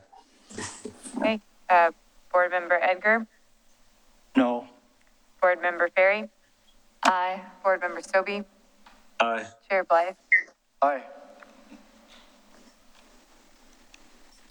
Okay, congratulations and good luck with the rest of the process. Hopefully it goes smoothly and quickly for you, and looking forward to having you in the neighborhood. Okay, so I know it's pretty late. Do we need a quick restroom break or anything before we move on to the final application, or do we? Do we have to do the final application, or is that something we can bump till? I think that the latest you can go is 11. Okay. And if you voted to go past 10, so if you want to continue, you can. No, I could go to 11. I just can't go super. Isn't this one ready to go? That we could, shouldn't take that long, should it? I can make it as quick as the board wants. My goal is to get initial direction this evening, even if the final decision can't be made. Okay, great. Love to just push through if we could and just make it happen. Okay. Let's make this a lightning round of the HRB. Okay. I will do my best. That's a lightning round, yes. All right, Chair Blythe and board members. We're going to get the presentation up. There we go. My name is Christina Robertson Gardner, Senior Planner, and I'm here because I helped run this initial application while Ms. Reed was on maternity leave. So I felt that, what? Oh, yeah, absolutely, yeah. So I felt I am continuing this application. This is HR 2102. I'd like to enter into the record this evening a letter submitted by the property owner. You have it, oh, sorry. It's not turned on, I apologize. There we go. You have it on your screen and it was emailed to you. She provides some background on her family members and her need to have an ADA ramp to access the second floor. Your options this evening: to approve the proposal with conditions, staff recommendation, approve the proposal with modified conditions and provide revised findings from the board, deny the proposal or to continue the hearing and request more information from the applicant. This is a photo of the current site condition. The applicant was approved under HR 2001 to build a live-work building that contained a commercial space on the ground level front and a large 10-bedroom dwelling on the remaining portions of the structure. The main entry for the commercial space is located in the center of the ground floor porch, which is accessed from 5th Street. The residential entry is on the south elevation with internal stairs leading to the main residential floor. The applicant applicant additionally was reviewed for compliance with the geologic hazard overlay district, and this site is crossed slope with elevation dropping from the rear and top front to the front of the site. The low point of the slope is at the northwest elevation, which is the front lower corner of the porch where the ADA ramp is proposed to begin. The geohazard review and conditions of approval directed the application to minimize cuts and fills, which resulted in an exposed foundation approximately 4 feet taller at the side door entrance at the finished grade on the downhill side than was reflected on the approved plans. This is a general site location. It's located at the edge of the McLaughlin Conservation District on 5th Street. This shows kind of the topography showing the low point and cross slopes, as well as the zoning district. Oh, I'm not pressing my double thing, sorry. This shows the location of the site at the edge of the McLaughlin district. And this slide shows the cross slope location, showing the low point at the front corner. The site is zoned mixed-use corridor, which does not allow single-family residential units, but does allow live-work units. This is a view of 5th Street looking up from the property prior to construction. The commercial property you see, Guild Mortgage, is a 1960s commercial building that, while it is quite beautiful, it is a great example of modern architecture, is not a contributing resource in the district. Provided 2 examples of larger Foursquare-esque homes in the district. One is the Stevens Crawford House, and the other is the Caulfield House, which shows a traditional design with about 3.5 to 4 foot tall foundation height.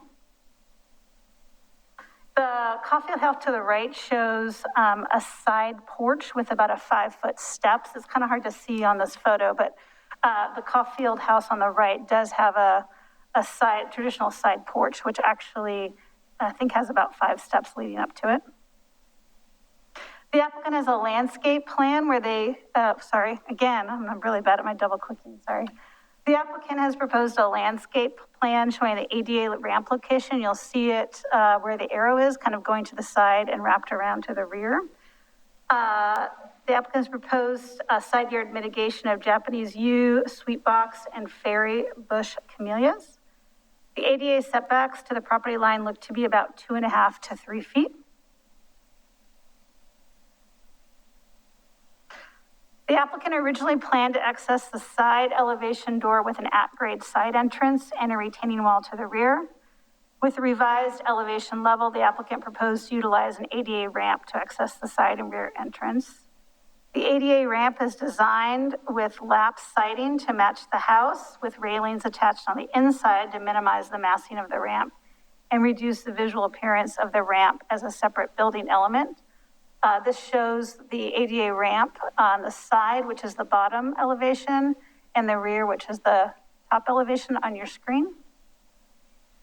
Staff has provided recommended conditions of approval for either a half option where the ADA ramp just goes to the side door, and a full option as proposed by the applicant. I'm going to go back to the other slide. Staff has also provided recommended conditions for a number of windows that have changed since the original approval. Staff, windows 1, 2, and 3 are on the uphill side elevation, and staff has recommended that they be revised to 1/1 windows, which staff would be doing on a staff level, but as this is in front of the board, this provides additional clarity to be added to the conditions of approval. Staff is also recommending approval of window number 5, which adds an additional fixed window in the front dormer. Only 2 windows were proposed in the front, and staff is unable to approve that. And the window set 4 were initially a slightly higher set in, and were slightly shorter than the 2 pairs on either side because the original application had a small peaked dormer on top of the porch, and that was removed as a condition, and therefore those windows can now be brought down to at level. The applicant is requesting window set 4 to be at level with the two sets of 1/1 windows on either side. The applicant is also, let's see, where are we? The applicant has indicated that they would like to retain window number 3 as its additional condition, and we'll add that in their testimony. Clarify that window was not part of the initial proposal, but they would like to keep window 3 as proposed. Window number 1 you see in the plan, the applicant has indicated is a 3 foot over 3.5 feet fixed window. That has not changed since the original application, though it was a little unclear. It looked to be a square window, but it is slightly off.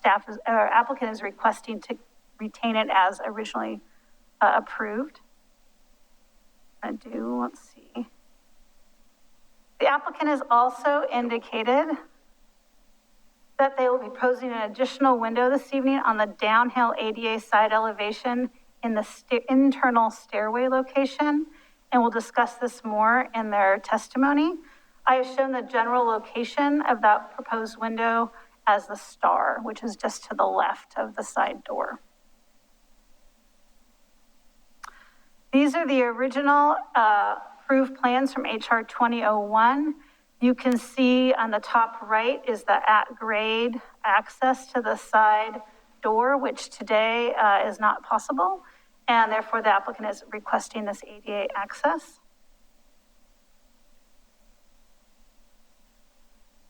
So to look at the guidelines for some guidance, staff finds that the more conservative approach of a reduced ADA ramp to the side door clearly meets the standards for new construction, and a full ADA ramp to the rear elevation could be found to be compatible as conditioned with a more discretionary review by the Historic Review Board. The guidelines don't provide any specific direction on ADA ramps, though there is some direction for porches not allowing, porches that are not consistent with the architectural style, except secondary service entrance, or those that are overly ornate for the chosen style. As conditioned, designed for the ADA ramp as a secondary to the front porch access and is designed to be compatible with the building's architecture. So allowing larger ADA ramps is not out of line with the discretion of the Historic Review Board and will allow greater access to the building for elderly residents and visitors, and would fit in the character of a more commercial building in a commercial zone. The Secretary of Interior does provide guidance on how to design compatible ADA ramps for historic structures, recognizing that access is an important component to both private and public spaces. While this is a proposal for new construction, reviewing how ADA ramps can be made to fit historic resources can provide background to the best approach for this project. As there's no specific design guidelines for ADA access, the Historic Review Board should review the proposal to see if the design and mitigation measures as outlined in the conditions of approval can be found to be compatible with the district and provide the best option to allow for visitors and residents. So tonight's questions, is the proposed full ADA ramp compatible to the McLaughlin Conservation District and can visually be mitigated through the proposed design and plantings? Or if the board finds that the full ADA ramp to the rear elevation cannot be sufficiently mitigated through the proposed design and plantings, staff recommends that the Historic Review Board approve the ADA ramp to the side door only and backfill the remainder of the side yard with rockery walls to the extent allowed by the Oregon City Development Services and mitigation planting with the same type of plants in the proposed landscape plan that will cover 100% of the exposed area. So that's the first question. Does the board find either the full or half ADA ramp option to be compatible or both? 2, does the board support the proposed conditions of approval for window revisions not covered in the previous approval? And this is a response to the McLaughlin Conservation District's, McLaughlin Neighborhood Association's comments about the applicant's lack of sufficient narrative and application materials.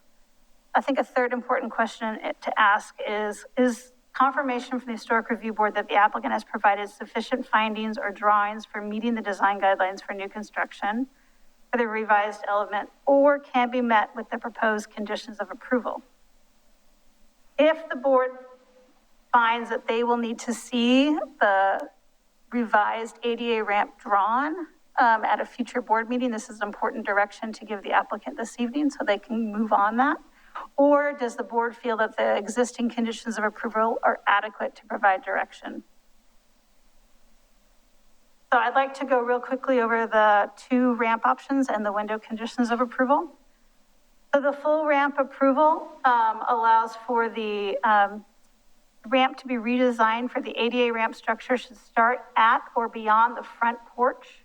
So any wood structure cannot be built in front of the front porch, and should connect the sidewalk via a concrete ADA path. So if grade has to be met, the front portion of the ADA path should be concrete and then transition to a wood structure past the front porch. The ADA ramp element shall be painted or paint stained to match the paint body of the house. No exposed pressure-treated wood is allowed. Landscape plant details may change, but must meet the minimum mature height and width of the approved type plants. And once again, question number F, if the applicant shall submit a revised site plan and elevation drawings depicting these elements at a future meeting, or is this condition adequate enough? The condition of approval for a half ADA ramp is as follows. A lot of these are the same. Oh, sorry, I'm really bad at this, apologize. Is this for the half?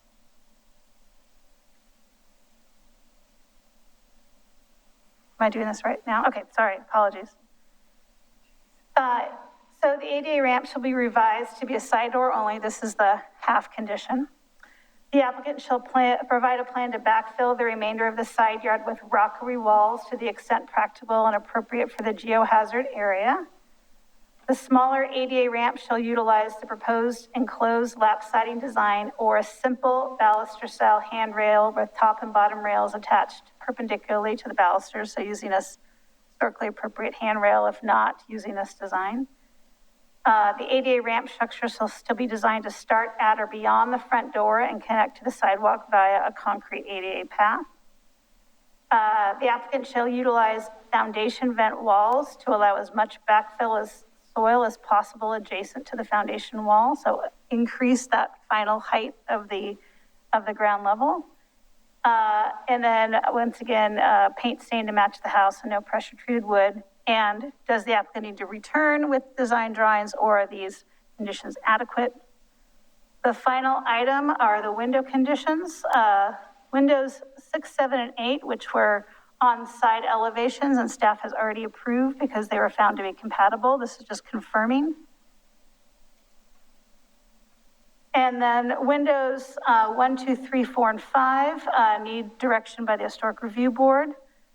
Window 1 appears to be a fixed casement window, and the applicant did indicate that it is 3 foot by 3.5 and was part of the original submittal. So on a staff level, now that new information has been given to me, I do recommend that it be allowed as submitted because it's consistent with the original approval. Windows 2 and 3, staff recommends they do get revised to a 1/1 window or a fixed casement or awning square window. Window number 4, which is an additional fixed square dormer window, shall be allowed, and the window set 5 shall be allowed to be dropped to be in alignment with the 2 other window sets in the front elevation. So once again, please let staff know in your deliberations if you'd like to approve the full or half ADA ramp or both options, and if you support any revisions to the windows conditions of approval. During your deliberations, please let staff know if the applicant should provide revised drawings or revised narrative at a future meeting, or if the conditions of approval and staff report are sufficient to show compliance with the code and guidance, or if any sub-conditions should be removed or revised. So I can go back to any of the slides. Well, I know the applicant is available on the phone this evening, and I'm unaware if anybody is here to speak beyond the applicant. Okay. And do you have any questions for staff before we go to the applicant's presentation? Christine, I'll have to tell you that as an owner of a commercial building, I had to build a ADA ramp into my property before, so I have some experience in this, at least the experience of being the owner building it. But what I would love to see is, I'm concerned, I believe that ADA ramps are very important and critical for what the delivery that he's trying to provide for people.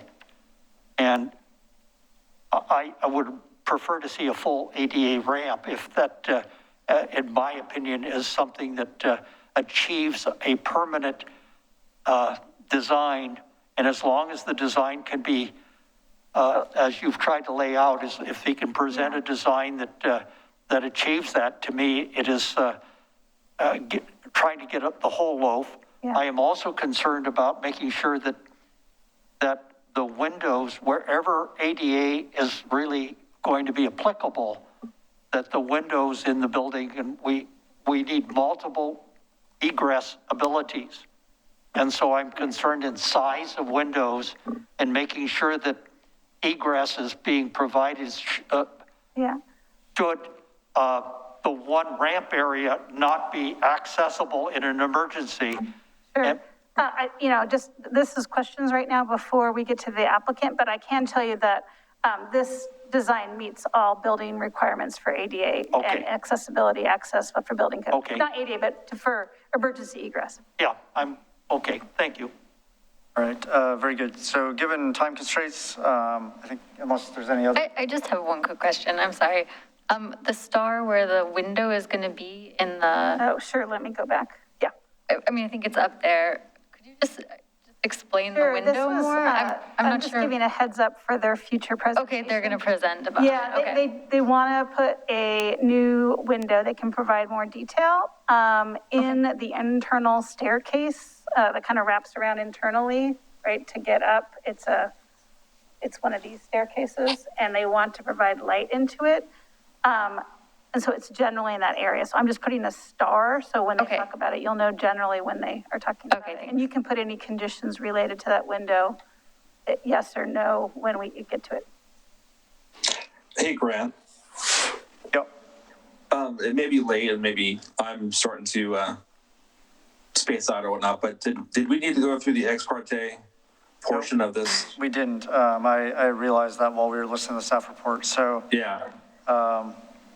Very quickly, just for process, each board member, if you've had any contacts, conflicts of interest, and visited the site. No conflicts of interest, no ex parte, and I have visited the site.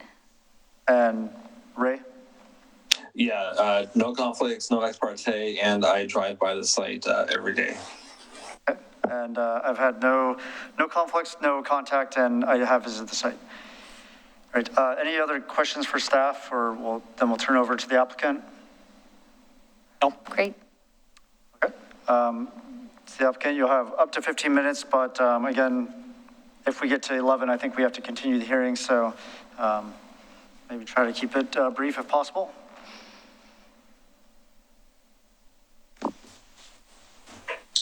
Yes, can I speak? Hello? Yep, we can hear you. Okay, so my name is John Delson Engineering. I'm the design engineer on the project and engineer of record, and I represent the applicant in this meeting, and I would like to express the need and also request the approval of the proposed changes.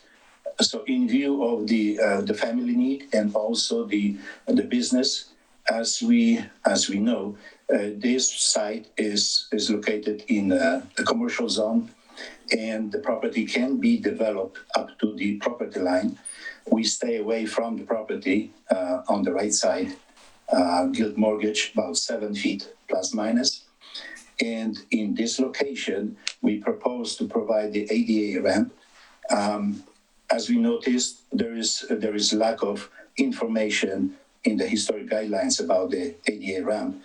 My understanding is from the building code point of view, then in any building code in this country, ADA requirements are prevailing from the building code point of view and legal point of view. and actually cannot be compromised. It's a mandatory to provide the fully compliant ADA ramp for the private use and commercial use.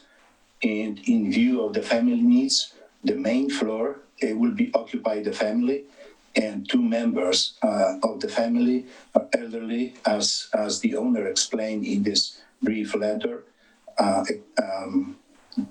And this is necessary. The owner is in medical field and will be providing caregiving for elderly mother, the age of 92, and the brother. She explained this in the letter again. Because she's in medical field, she will conduct some business in the commercial studio at the basement level, but the main level will be for the family members, and they do require ADA accessibility.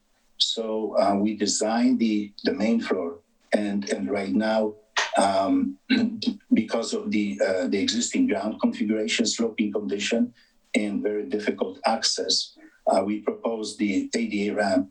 So this will serve the main level, the family occupants, but also the business located at the ground level, because as I understand, when she's conducting the lessons and her business, sometimes in this area, of course, they don't have any front yard, they don't have any side yard.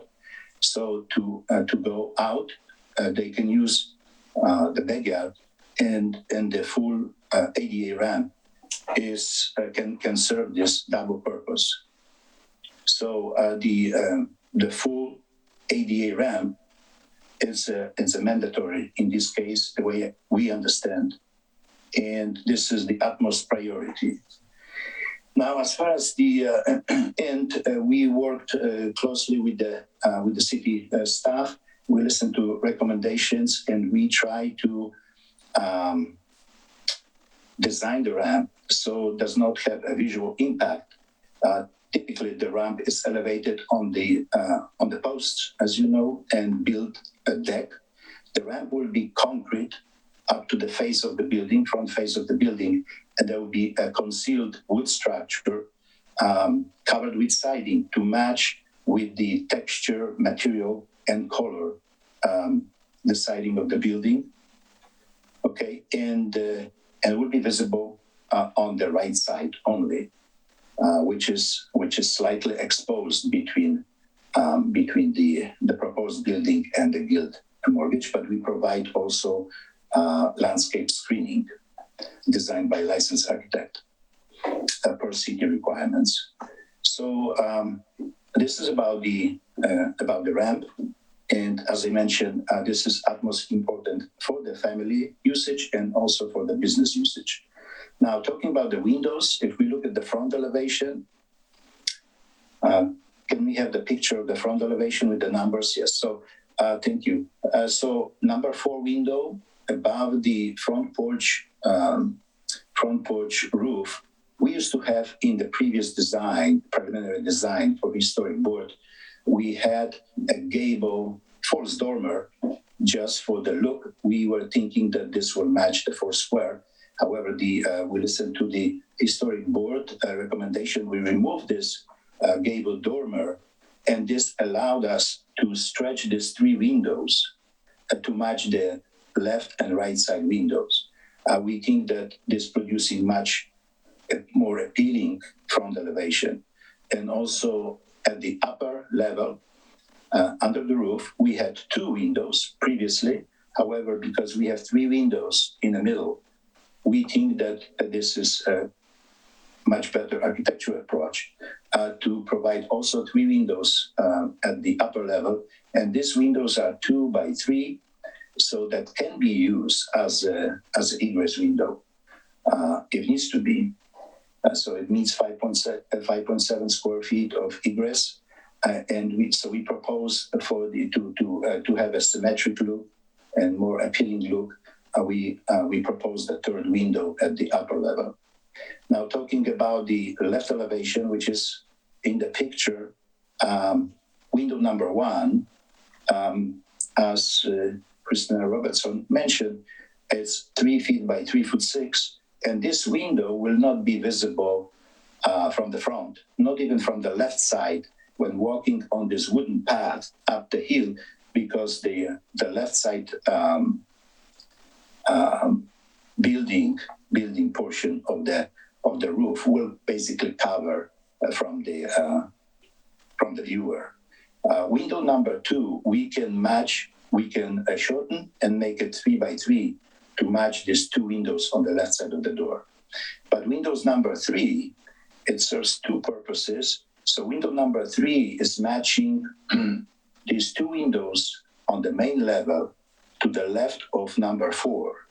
Okay, this is in the same room, and this is the office room, and this will allow the owner to view the garage, front of the garage, and also this indentation was required to provide a separation between the garage and the building, about 12 feet long, 3 feet wide.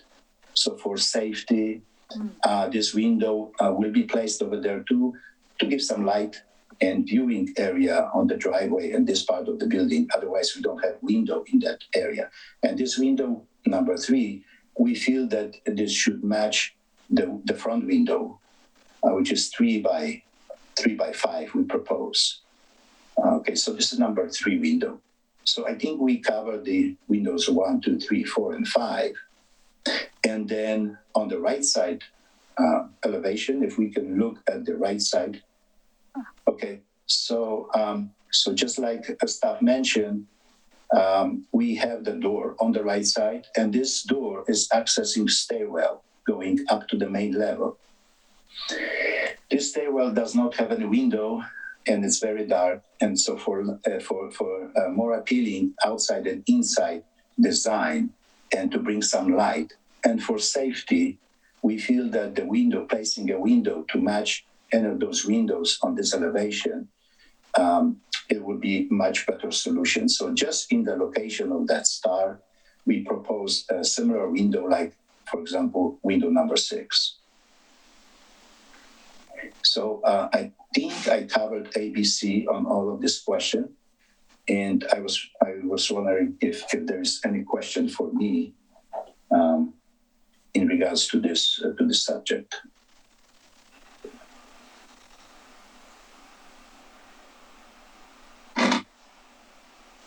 Any questions for the applicant? No. Oh.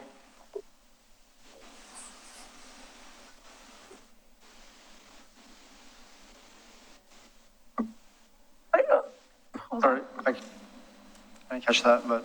If you'd like to make testimony, you can come up. Oh, you have to state your name and place of residence and. Maudlin, Oregon City. Jolene? Yes. Okay, hold on one moment. Let the board first, and then we'll move into your public comment. No, I was just curious if you could tell me which one is called main floor? Could somebody just point to me when he says main floor? Is that the first set of windows, second set of windows, third set? That's all I wanted at this point to ask. Just clarification of what was main floor. Okay, so the main floor is the middle floor, because the bottom floor, the basement, is for the business purpose only. And the residential portion is the main floor. So this is for the family members, and the attic floor is for the owner. So that ramp that we're talking about goes to that second floor? That's correct, to the main floor, yes, to the residential portion of the building. Wow. I'm having a hard time envisioning it. I'm just not an architect. I'm sitting here, and I saw this stuff before, and I just am having a hard time. Yes, so this is a 3-story, the basement, to meet all the requirements. The basement is a commercial space, and it's separate from residential space. The residential portion can be accessed from the back of the building, and from the garage only, because we cannot have 2 accesses, two entry doors. Okay, so if you look at the front elevation, we don't have entry to the residential portion. We can only enter on the right side. And because of the ground goes up and down, and it's very difficult site condition, the topography is very difficult. So we have to create kind of level or elevated access, and this can be done utilizing the ramp. Any questions from the other board members for the applicant? I do. I don't understand what's happening in the ramp that requires a window, like, I think you said like number 6, right? The same type of window in the ramp. I don't understand what's happening. The window, the ramp does not require window. The window we propose, there is a staircase, about 10 by 10 staircase leading from the right side door up to the main level. And the staircase has no window. I see. So the star is on the place on the building. It's not the arrow that's going down towards the ramp. When you enter the building and try to go to the residential portion, this is the only entrance to residential portion. I mean, we have also the back entrance. I understand. I apologize. I was confused. When you enter this, you are in the square box 10 by 10 with a staircase and no light. It looks like, apologies, it looks like there's an arrow from the star going down to the ramp, and I thought you wanted to put a window in the railing of the ramp, and I didn't understand, so apologies. I got it. We only have 2 minutes left, and I know the applicant may want to speak, the neighbor, but it'd also be good to give a little initial direction, so it's only 2 minutes.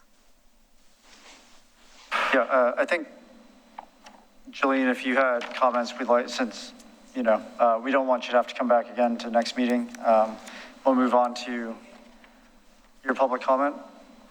I can come back next meeting if you need me to come back. Well, you're here now, so, you can put your comment in, it'll be in the record when we make a final decision and can take that in. I'm looking for a little bit more information on it, but I really appreciate assisted living places, and this clearly is what the neighborhood feels that this is what it is. We just want to make sure, one, the ADA is there. When a couple of us were taking a look at it, we don't see and understand how this works and how you have a residential place that doesn't have an entrance to it, and so the entrance really is at the back of the building. We would really like to make sure that this is safe for ADA, for assisted living. It sounds like with 10 bedrooms, 11 bathrooms, it really is going to be for the grandmother, the brother, and then a bunch of other people to be living there. Make it safe. Let's make it look like it belongs in the neighborhood. And we were so fussy on the last person, every little detail, and then we kind of come through this and it's like, let's just pass it through. But clearly with 10 bedrooms, 11 bathrooms, I keep having concerns. I volunteer at places that are like this, and I just want it to fit into our neighborhood. I want it to be safe. I'm really struggling with trying to figure out how this ramp works. There's no entrance to the upstairs except for this ramp that goes around it and through the garage. And so, but those of us that are in the neighborhood, both on Monroe Street, 5th Street, and those that live off of those 2 streets, we're just really questioning still what's going on, and we're going to keep checking every single step of it to make sure that it's safe. It looks like part of the neighborhood, and it's going to be a good assisted living facility that's in our community. So thank you. I think that was it.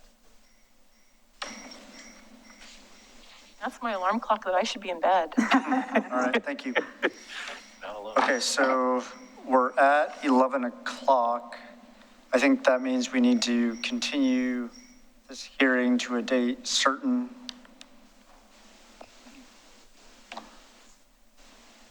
I think would be October 26th.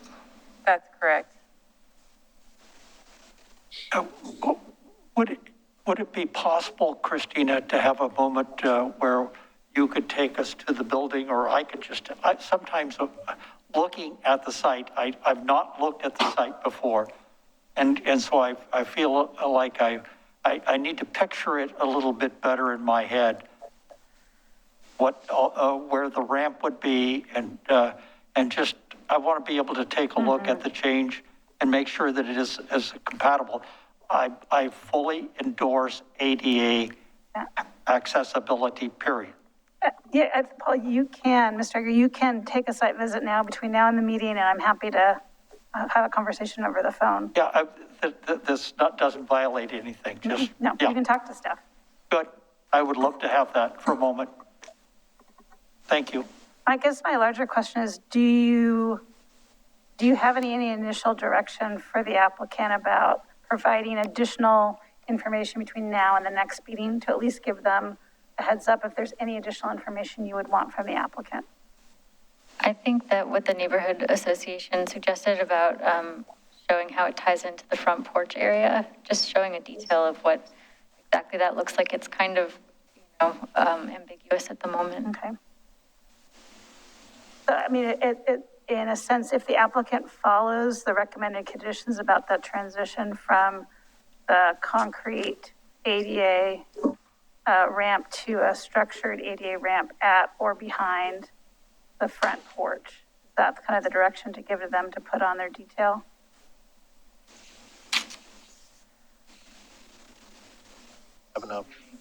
Yeah, it seems reasonable. I mean, I know that ADA compliance has a lot of code built into it, and there's only so much you can do. Yes, I move to continue this meeting to the next date certain or an HRB.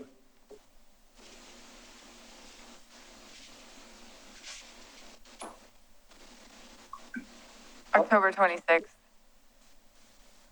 Would be November.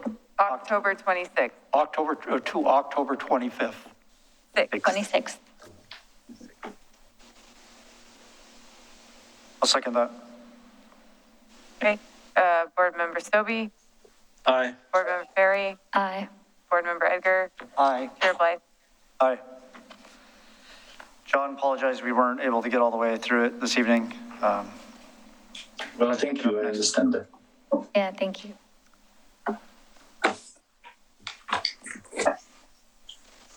And finally, we'll defer the minutes approval for next meeting as well. Great. And we'll adjourn at 11:03.